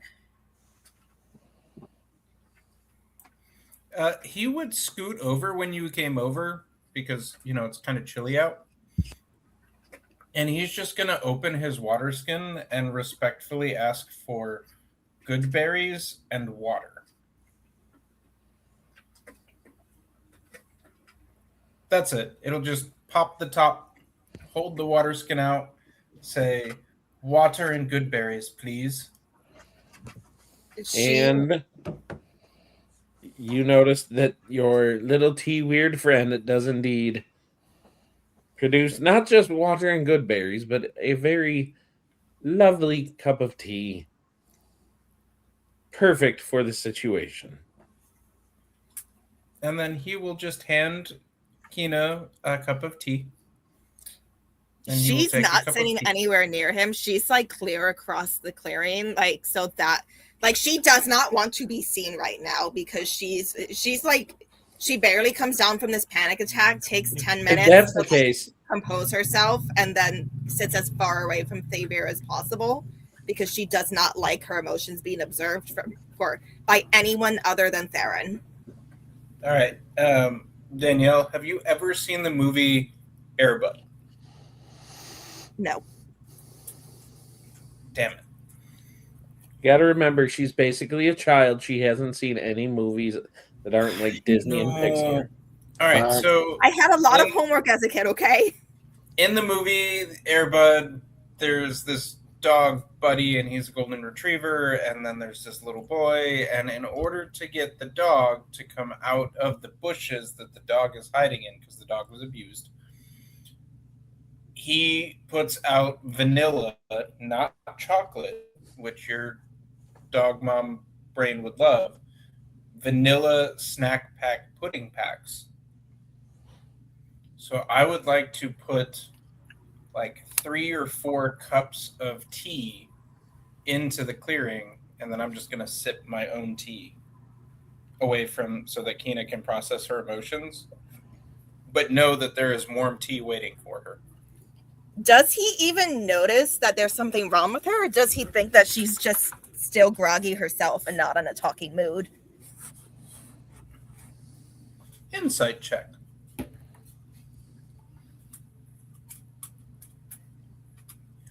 We cannot hear you, Chief. Oh, there we go. This is a totally Sorry, different. I was muted. Kina, make a deception check, please. With disadvantage.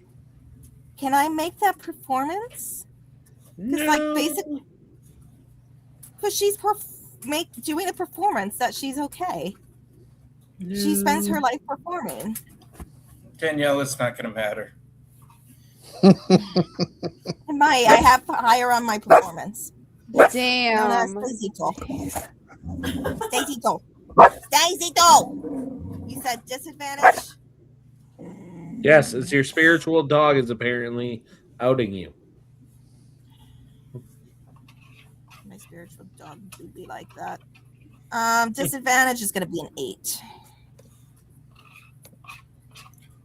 I rolled a 4 plus a 2, so I actually get away with it. There are a few things that Thavier does really, really, really well. And then there is a few things that, as self-involved as a noble, he does not do very well. Perception and insight would be those things that he just does not do very well. Hence why I said it really didn't matter.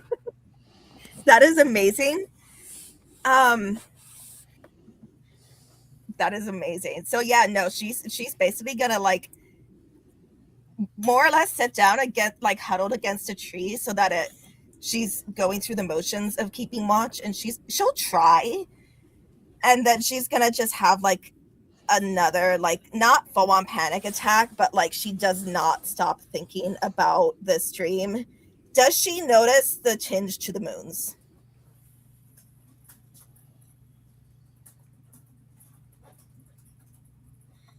I would say yes, you would absolutely notice the change to the moons. Yeah, I feel like that's gonna like fall off. That might be enough to tip her into like another like mini panic attack, because she's just like, okay, it's not just a dream, something is happening. What the fuck is happening?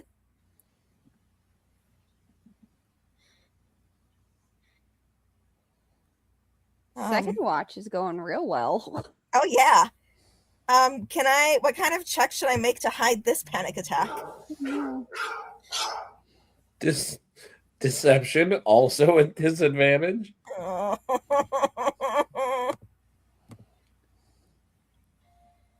fuck, this is not gonna go well. So I Can I say when V have to say entered the bird. room? familiar, right? Say what? Kina has a bird familiar, right? Yeah. Or like a bird animal companion. So does that not give her any sort of bonuses or oomphs to when she's making checks? He kind of just chills on my shoulder a lot. So he's just kind of vibing. Yeah. He's just kind of sort vibing. there. He just started following me one day, and yeah, he said he liked hanging out with me, and then he never explained further. And I was like, okay then. And then he followed me across the ocean. And I was like, okay then. Okay, well then B can take it away because I feel like I cut her off and I did not mean to. I'm sorry. No, you're fine. It was nothing. Oh, I didn't know who the bird was, so it got answered. So I'm good. His name is Jeremy, and we love him. I thought that was the possum's name. Never mind. No, that's Continue with Jeffrey. your Jeffrey. second watch. Sorry. I thought we should rename the possum Zavim, but Anywho. So, what is your deception roll to hide your... that's a 5. That's a 5. Talon. Xavier, I would say... What is your passive perception? My passive perception is going to be better than the 2 I just rolled. My passive perception is a 15. Can we Well, go? yes, your passive perception, as you're trying to be polite and not, directly, like analyze this situation, but you're just passively like trying not to notice is making you notice that yes, she is in a full-blown like anxiety attack. How many cups do we have in the camp? Say what? How many cups do we have in the camp? I don't know. As many as you want. That's All a right. dangerous thing to say. So Probably. every 2 meters, or for those not empirically inclined, every 6 feet, so every single Thavier, I want to put a cup of tea. After a while, Kina's just gonna look at him like, "What are you doing?" And then she's like, and it's gonna take a while because like she's still like she's not noticing things. But then he's just going to sit about 7 cups of tea away from Kina, or 14 meters, or 7 Thaviers, or 42 feet.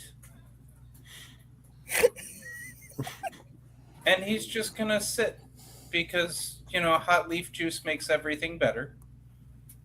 And he's just going to sip on his cup of tea while leaving his vanilla snack pack pudding packs out, letting her calm down and eventually trail in to drink the tea. She'll grab like the closest cup to her eventually, and like you can see from that far away that her hands are heavily shaking. Like the tea is full on sloshing out of the cup, and that is not usual for her. She is like very precise and elegant and neat in everything she does. But she's gonna like just kind of sit there and clutch this cup, and she's kind of got it clutched against her chest, and you can see that she's got her hand around something that's on a chain around her throat. Just like clutching that, and then has the teacup, and she's just like staring up at these bloody moons with like this look of absolute terror and horror. You need to stop now, my love. Thavier is going to sit a very cautious 10 feet away, and he's just going to cast Prestidigitation so that as Kina sloshes, gentle puffs of air just pick up the liquid and put it back in the cup. Just waiting.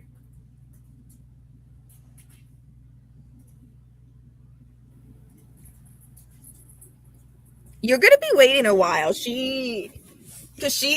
Kina would have clocked, like, sorry, I'm trying to maneuver around a dog who wants to stand on top of me right now, even though she's like almost 70 pounds. No, we're really doing this. Hi there. I mean, we technically have 4 hours because we've split this into 2 watches. Don't know why, but we have at least 4 hours of just...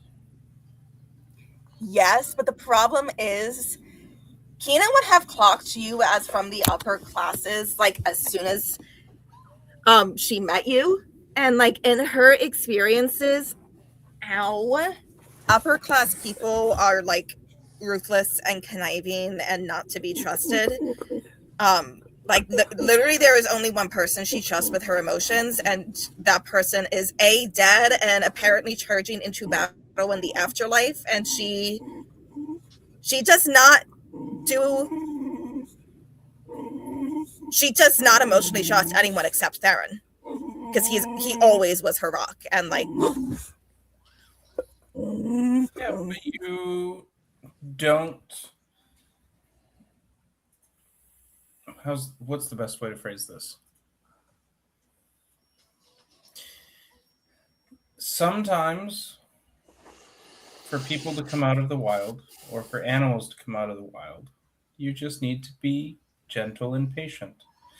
And being married to a druid, Thavier knows this.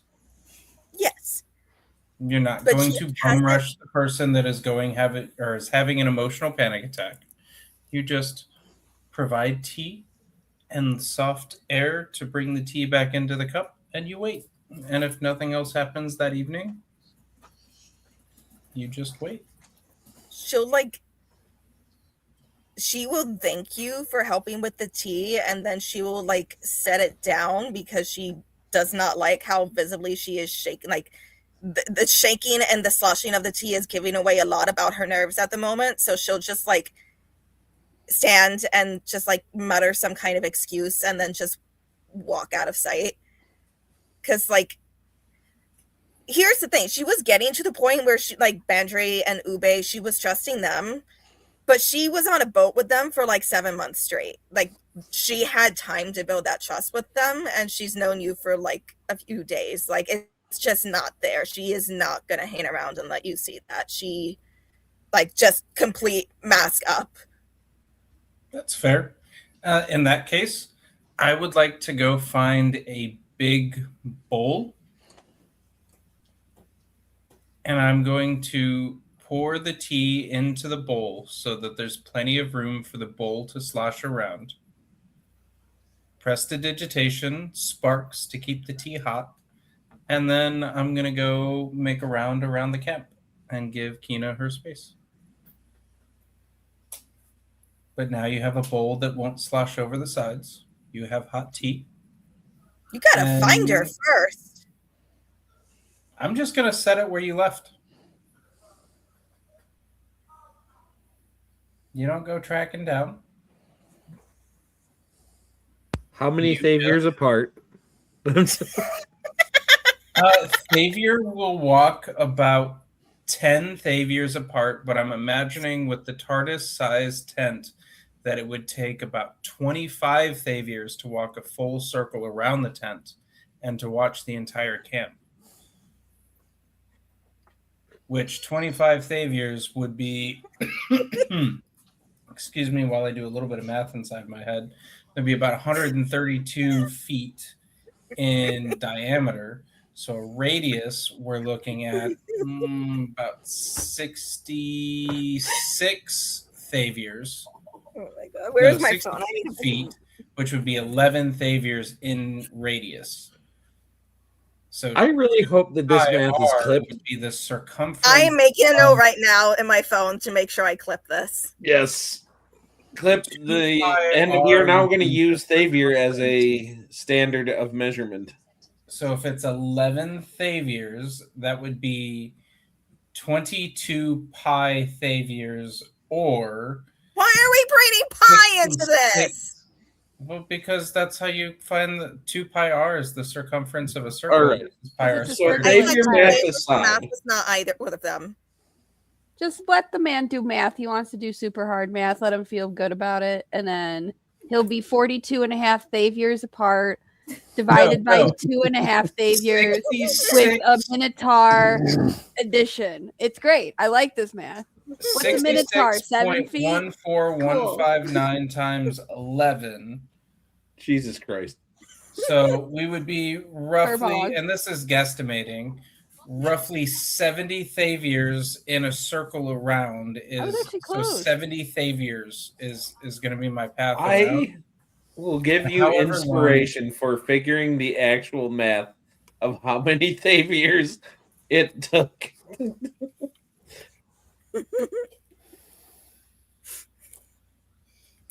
Wizard intelligence, it fits. Fair.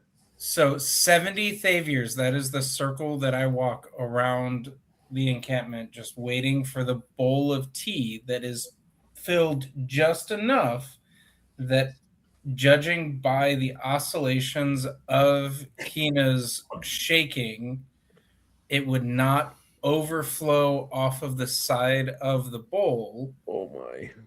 while every time I make a circle around, prestidigitation to hot sparks to keep the tea warm.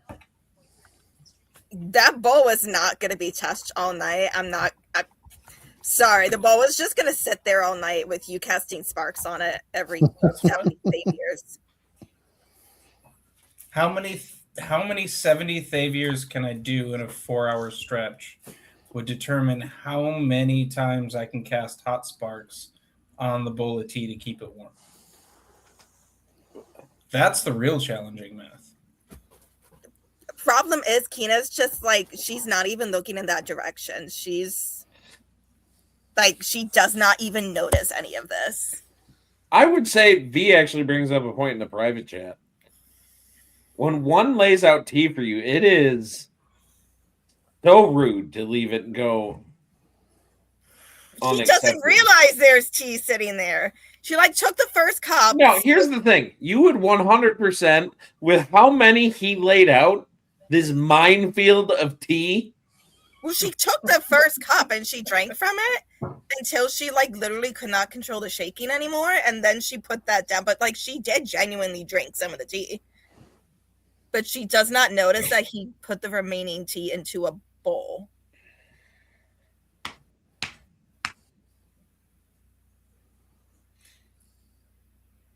The intention is laid out, and for Thavier's noble heart, he made the effort. And if the effort is not received this evening, there is the possibility that with gentle presence, the effort will be received in the future, and that's good enough for him. So, Kina, as you are wandering about, totally paying attention to dangerous things in the woods, that's fine. Absolutely not. She is oblivious So to you all. are just clutching the ring the whole time? Clutching the reins, staring at the moon, and like just trying to get out of sight of being observed. Like she just wants to go like not far Okay, away from him, sweet. just far enough away So, where she can pet it as a you get into this spot, as you are on your own, little. Mhm. you hear a familiar voice of Theron saying, "You cannot do this on your own."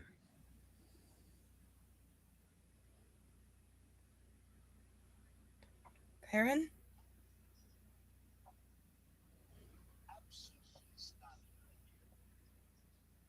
Theron, are you okay? Where are you? I am where I am meant to be,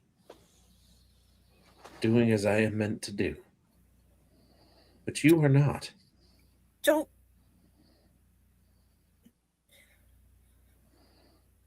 I saw a battle. Are you safe? As safe as any of us are.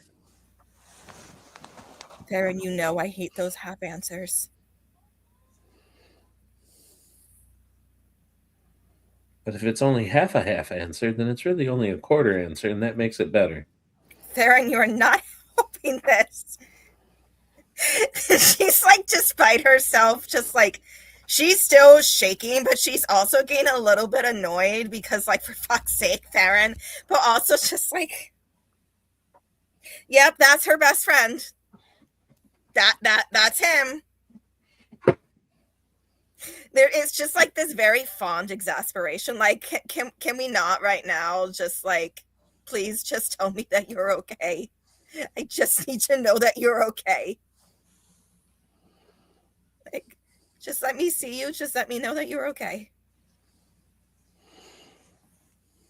So as you kind of stop and close your eyes, you see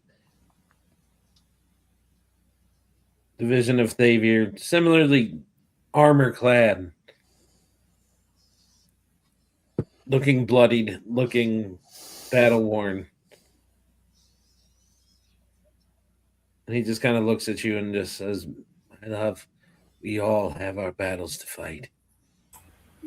The vision of Thavier is saying. Sorry, not Thavier, Theron. I keep on saying Thavier because your name is on the screen right there in front of me. It is not Thavier, it is Theron. I was going to say, I feel like I'm getting put into a scene. Nope, you're not. My consent hasn't been appreciated Nope. yet. I mean, you're in not. a It is relationship. So it is literally just because I am looking at your name, Thavier, right there. Theron is standing in front of you. My bad.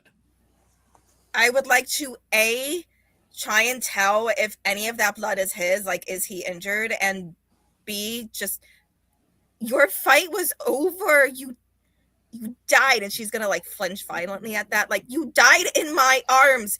You were supposed to be able to rest. How are you? Where even are you? How are you fighting? What kind of afterlife does not give you peace? Of all people, you should have peace.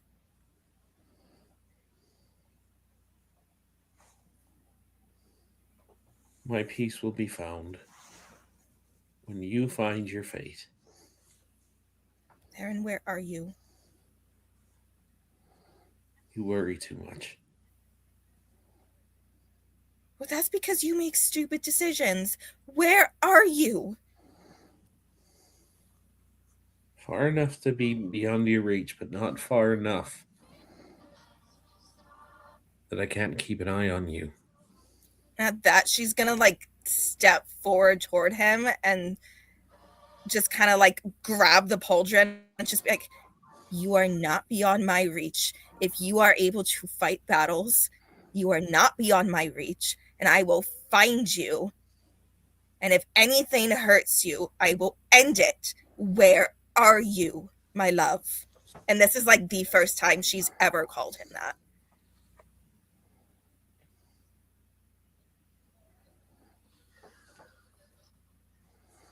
As much as it pains me, there are some answers I can't give you yet.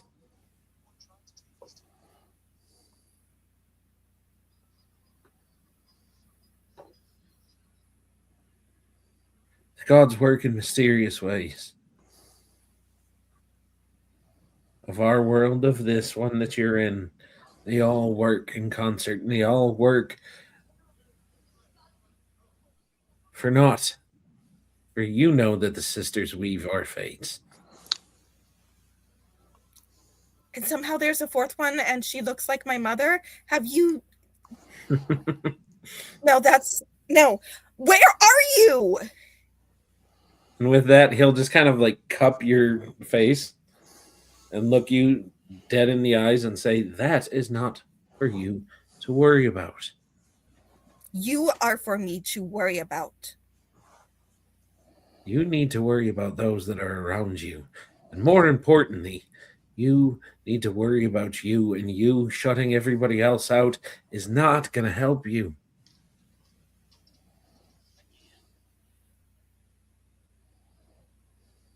As one that was meant to be an empress, you would know that a king needs his court. A queen needs her court, does she not? Nobles to handle that which she cannot handle. And they are. I trust their skill. That does not mean I bare my heart to them.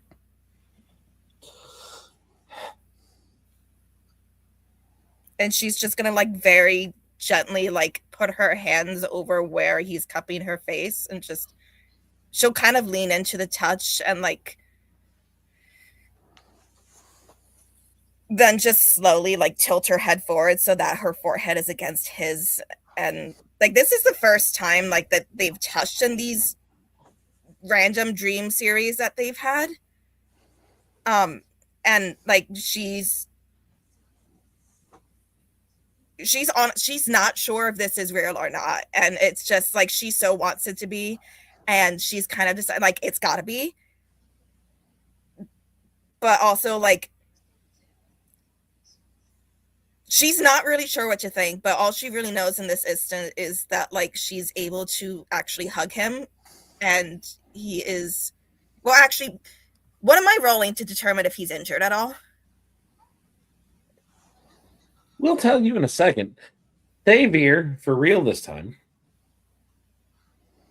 as you are making your rounds around, you would notice with your passive perception that there is an incredibly bright light coming from the trees. Somewhere in the direction that you saw Kino walking. Arcana check? Go for it.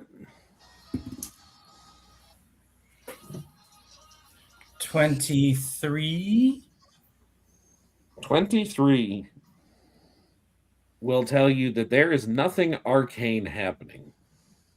That this is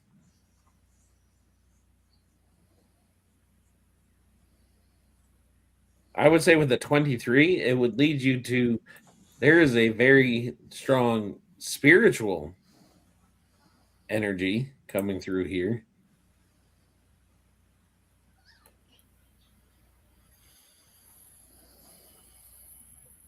Ooh.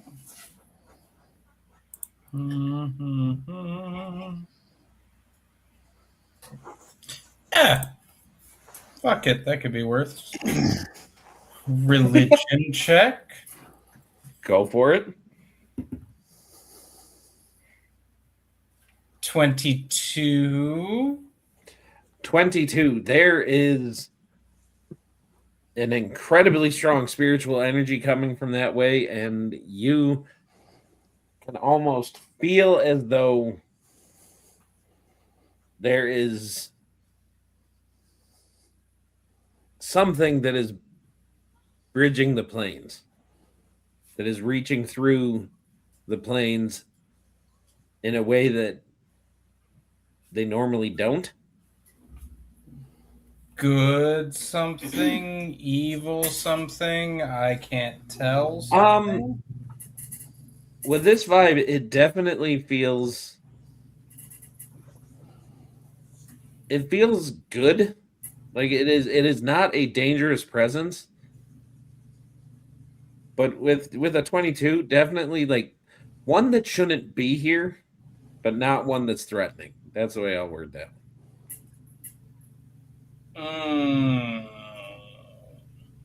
So unnatural religious spiritual energy is following our druid from One of them. far off. One of them. One of our druids, the druid that is from far off.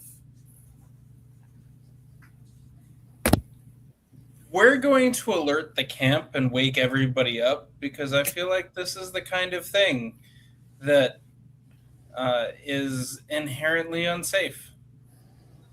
Okay. So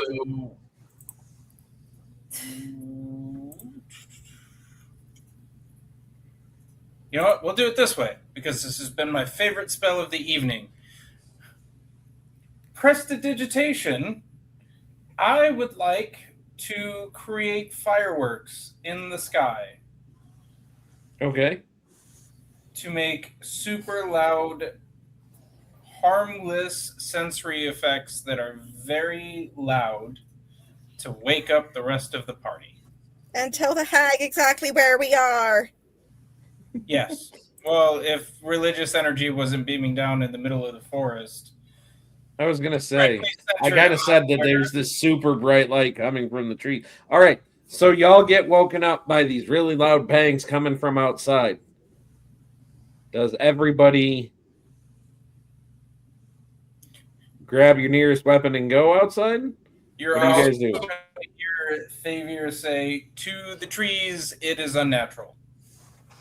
Can I please do my roll to see if Theron is hurt? Hold on! I will get to you.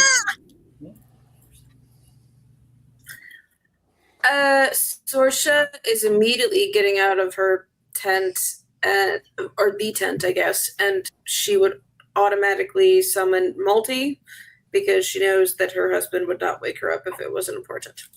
All right, V? I'm going to assume V pops up immediately and already has a knife, like a dagger out, because she sleeps with one really close to Pulls her. it out from under her pillow. Yeah, like it's on her or on her leg. Like she just like rips that bitch out and she's just like, what the, like one of those quickly. And she's just like scurries out, I guess. And like, she'll change. She has to put she just has like a long shirt on. So she's probably going to put pants on to make sure she's a little bit. I just get the visual of B like hopping out of the tent, pulling pants up, like right. She's like throwing the rest of her like clothes on. She's just like, oh my God, like what the fuck? She puts her shirt on backward. Ah, fuck. Right? It's like Draz? Inside out. Did Draz wake up? I mean, he's been sleeping the whole time. Draz would get woken up by the very loud fireworks. Okay, so Draz jumps up and he grabs his weapon and he heads for the noise. All right, so you guys all come out. You see the fireworks going off. You see Thavier, and all of you see off in the trees just this super bright light, as if the moon itself is down on the earth, shining through the trees. You said unnatural, so I'm assuming it's not like moonlight. No, there but has to be something that clues us in. Okay, fine. Like a spotlight in the trees. All right, so the Invincible's eyeball is shining light into the trees. There you go. And I am pointing everybody that way because it does not seem right. Okay, does everybody go? I mean, he's the boss. Well, boss of I Jason. am not the boss. Your boss of Boss your boss of of Jason. I'm just married to the boss. If anything, I'm at like a lower level than you guys the are. trophy You guys are husband. employees. I am mandated You're also to be a here by a noble. contract. It's also just social hierarchy too. You kind of That just means I'm Are- prettier than everyone else. that doesn't mean bad. All right. Is there For a role I Sparta. could make to see if this was actually worth pursuing? Can I please know if Aaron is injured? Wait, your turn, Kina. Sorsha, Yes. to make it find out. Here's the thing: is if you saw this, would you be immediately? You're like you come out. Your husband is pointing you that way, saying that there is big doings of transpiring over there. Would you take time to analyze it, or would you just trust him and go honest answer?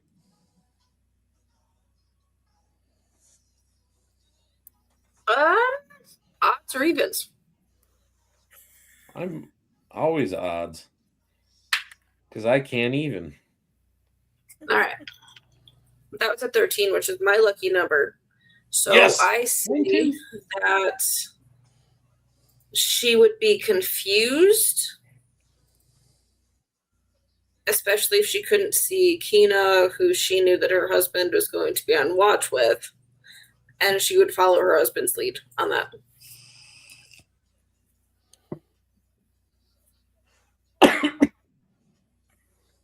All right, so you guys make your way through the trees a little bit. You get to another clearing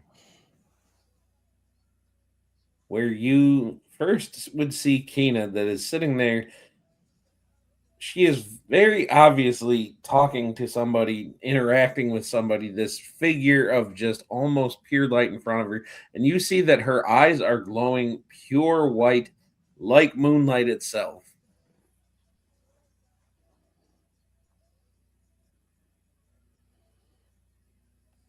And as you guys approach, all of you feel an overwhelming sense of calm. And Question: what language are they speaking in? that's a Kina question. Are you speaking in Common or are you speaking in Elvish? What was the primary language where we grew up? Was it Elvish or Common? Well, in the Court of the Empire, it's primarily Elvish. So then we'd probably be speaking Elvish. There you go. Does Sorsha speak Elvish? She does. All right. So if that's what Kina is speaking, Sorsha is clocking every word of it, but she's not going to say anything about it. All right. So as you guys are observing what's transpiring, like I said, you guys are all feeling an overwhelming sense of calm. You guys feel any wounds that you guys still have, any aches, any pains get healed up almost immediately. Even old injuries, like Draz having a nagging knee injury and just kind of that even goes away. You feel almost younger. And all of you are going to get 27 temporary hit points, which will be with you for 24 consecutive hours, not just after a long rest, but 24 consecutive hours for one day. But to Kina, make a medicine check.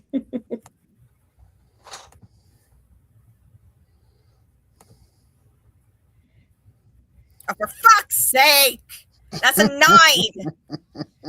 9, you cannot tell whether the blood is his or somebody else's.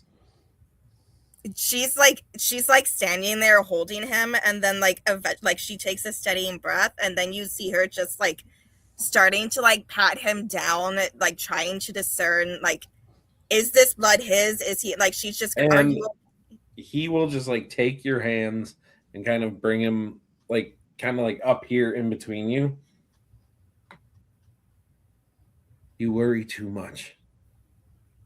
You are mine to worry about, and I didn't worry enough until it was too late.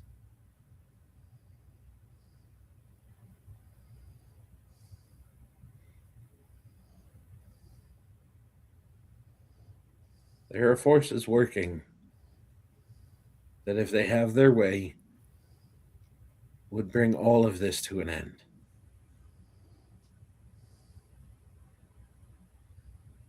So then let me help you. Where are you? I am where I am meant to be.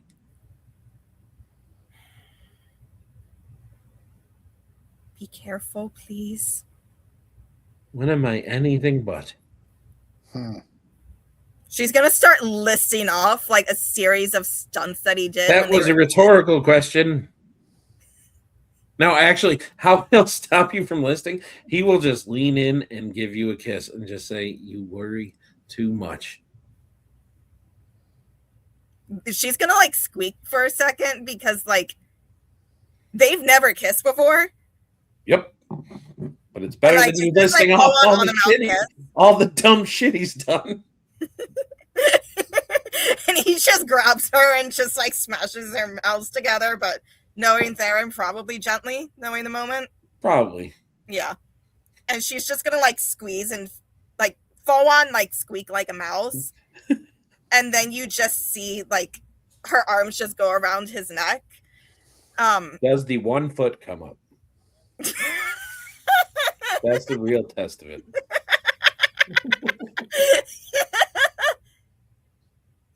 You know what? We're gonna say yes. All right. We're gonna say it comes up, and then a second later she'll pull back and just like clutch his head in her hands and just, do not make me lose you again. I will get you back. I don't know where you are. I don't know how, if you are alive, if I don't know what is happening, but I will find you. I know you will. But you need to let these people help you. I am. I don't mean help you do what you're trying to do. I mean help you carry the burden. Unlike home, this burden is not only yours.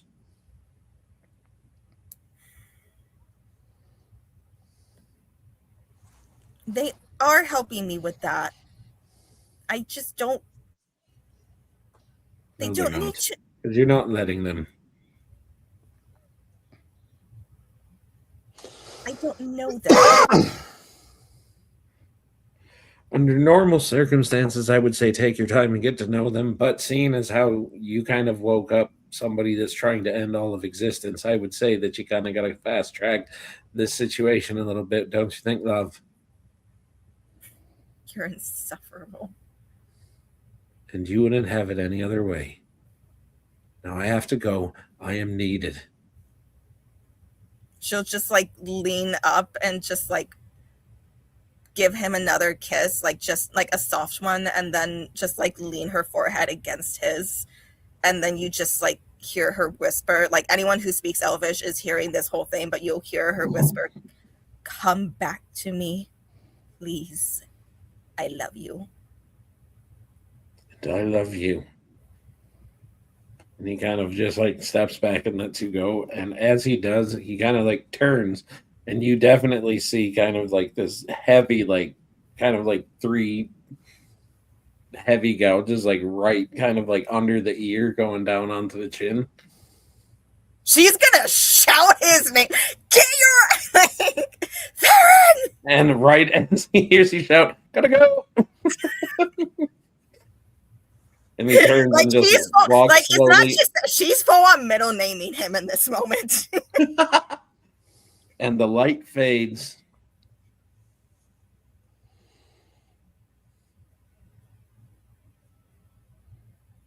And you are all left in this moment. And you kind of come back, blinking as you realize that everything looks very bright to you right now.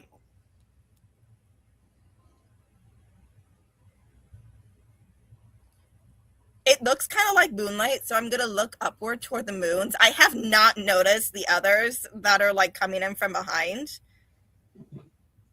I'm like looking up at the moons to see if this is somehow coming from one of the moons. All the moons look normal. They But are back to their silvery light as usual.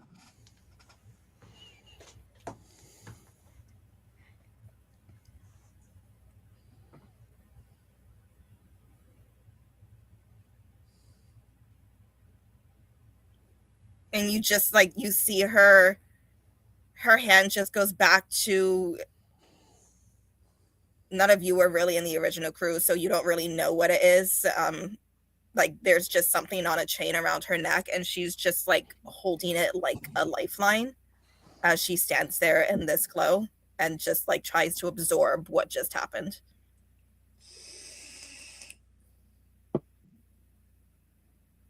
All right. So all of you, the rest of you having just seen that, does anybody say anything in this moment?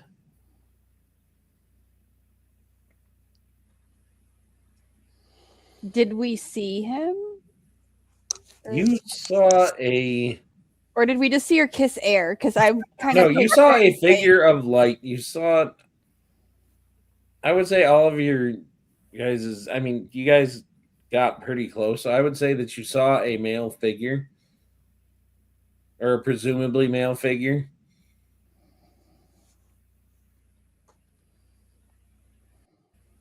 V's gonna rub her eyes like she was sleeping or something and was like, what the fuck was, like, what was that? What was that? Draz? Draz is just on guard. And he's actually going to do a detect good and evil with his channel divinity, just to see if there's anything, see if he can determine whether we're in danger or not. All right. So I would say that you're feeling, your vibe on the matter is going to match Xavier's almost exactly, in the fact of that there was this presence here, still kind of the lingering echoes of it. Definitely wasn't supposed to be here, but it was definitely a positive force that was here. And he's going to relax and all right. Turn away and give her a moment. Okay. Sorsha?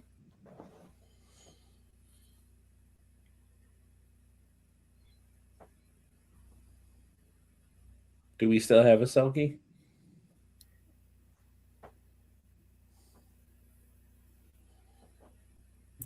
Sorry, she stepped away for a second. Our kids woke up and we're trying to get them back to bed. Okay, then we will give Xavier a chance. I mean, Xavier's reaction is still very much the same. Like, this entire situation feels really unnatural. And I'm assuming he's learned enough to know that gods and or spirits that have passed on into the other life, generally speaking, don't make their presence known, just because the imbalance of power invites an equal retribution. So he's definitely a little bit uncomfortable here. Okay.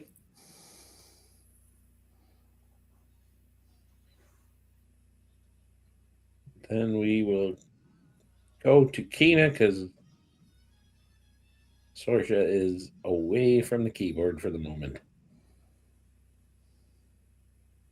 She's gonna just like stand there for a long moment, like Is this glow around her fading at all, or is it just still there?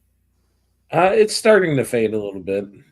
She probably is going to stand there until it fades, like,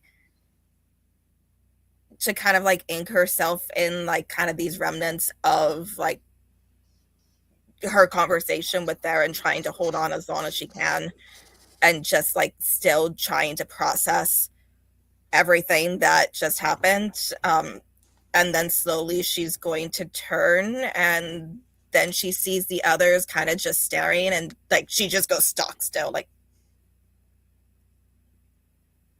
While she is looking at everybody going stock still, Storsha is going to walk up to her and offer a hand as her embers sort of glow white and blue and platinum, as though she's trying to comfort her. As Storsha doesn't know 100% what just happened, but she's trying to sort of show that she's there for her and she feels that weird unknown energy. as Kina turns to you, like you will see there is 100% just like tears running silently down her face. But she's not having a panic attack anymore.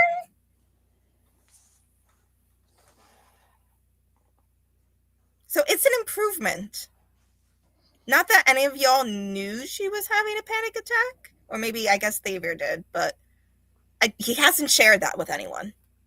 He probably did, but again, Sorsha just saw funky lighting and funky energy going on, so she's trying to be there for Kina in a way that she knows how to.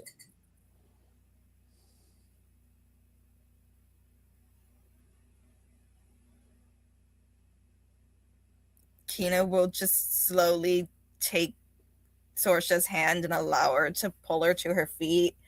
And she's like distantly wondering, when did she even sit down?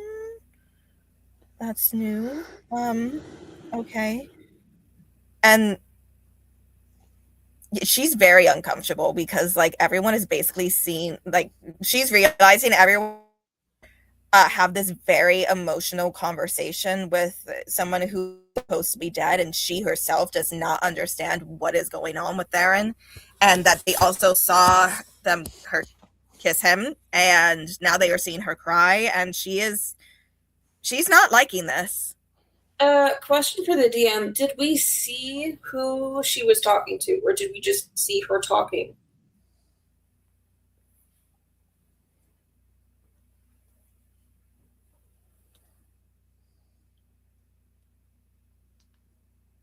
You're muted. There we go. You guys were close enough that you did see her talking to this male elvish figure that was just like that. That was this being that seemed to be made out of pure light. Could they hear what Theron was saying, or were they just hearing my side of the conversation? That's what I was wondering too. They were hearing both sides. Okay, interesting.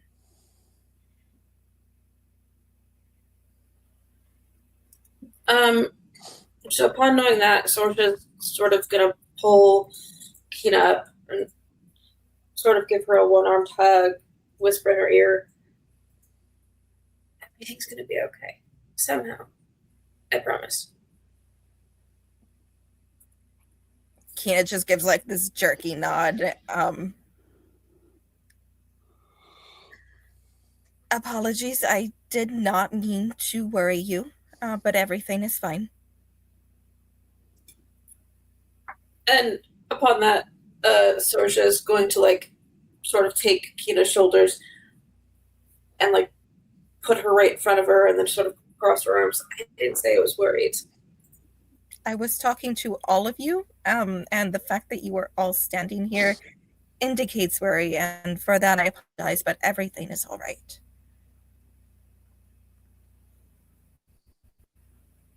And then she's going to turn to Peter and she's like, why did you wake everyone up?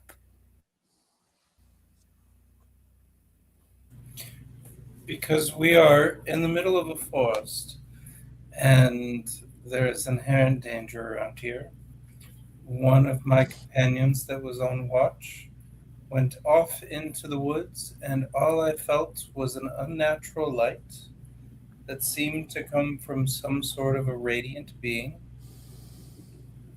There was enough here, with as little context as I currently have, to determine whether or not there was any inherent risk. And instead of searching by myself, I felt that it was more appropriate to ensure that we had the entire party. Anything that is that powerful, I didn't feel I should strive to take on by myself if you were incapacitated for any sort of reason. I suppose that is fair. But I was in no danger. And none of that was communicated or even demonstrated.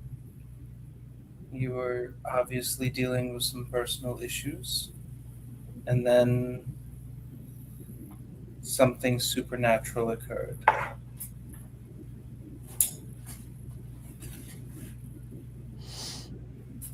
There was enough cause for concern.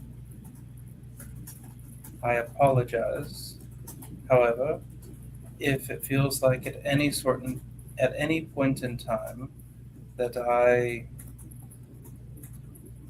breached or intruded upon your inherent privacy.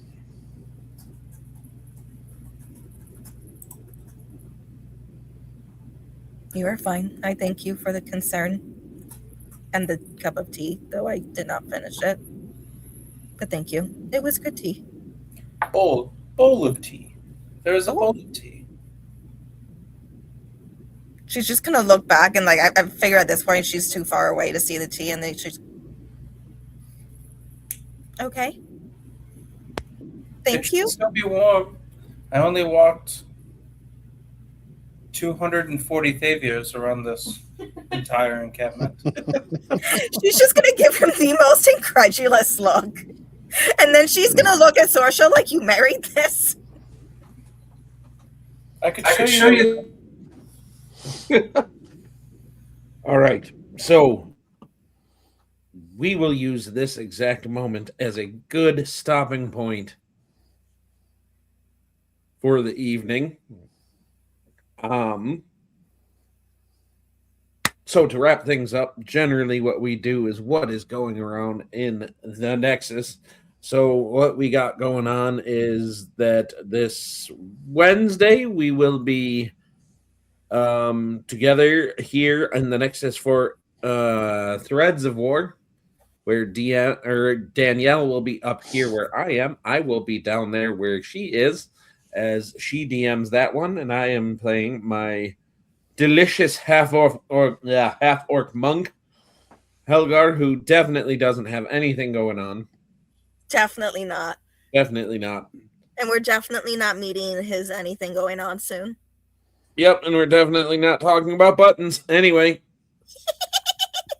So we got that going on, and then this Friday you guys can tune in to see Justin and Danielle and Selkie and everybody else playing Universe's Worm. I will not be there because I am off doing dad things for the foreseeable future, because it is that time of year where I have to go and travel with my kid to different tournaments and stuff. So I will not be here for the next few Friday games, actually. But everybody else will still be playing, so be sure to tune in and catch everybody else.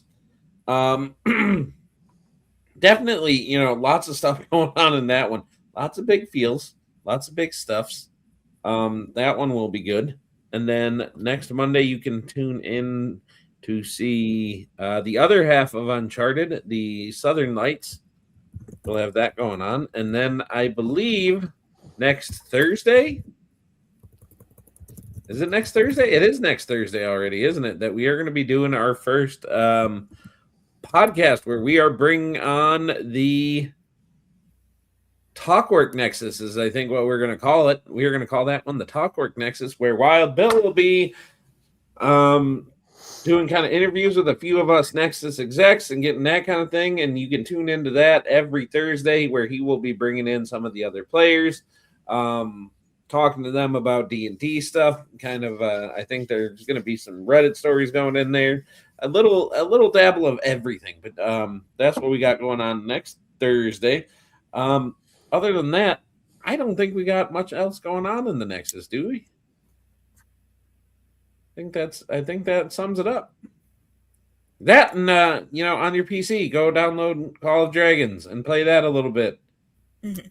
There should be a link in the comments. I think they're usually in there. If not, we'll post it. We'll post a link on our YouTube. I don't know if Stream Elements dropped it there, but we will absolutely drop the link in our YouTube. I'm going to trust Danielle to do that. I trust Danielle to do a lot of things.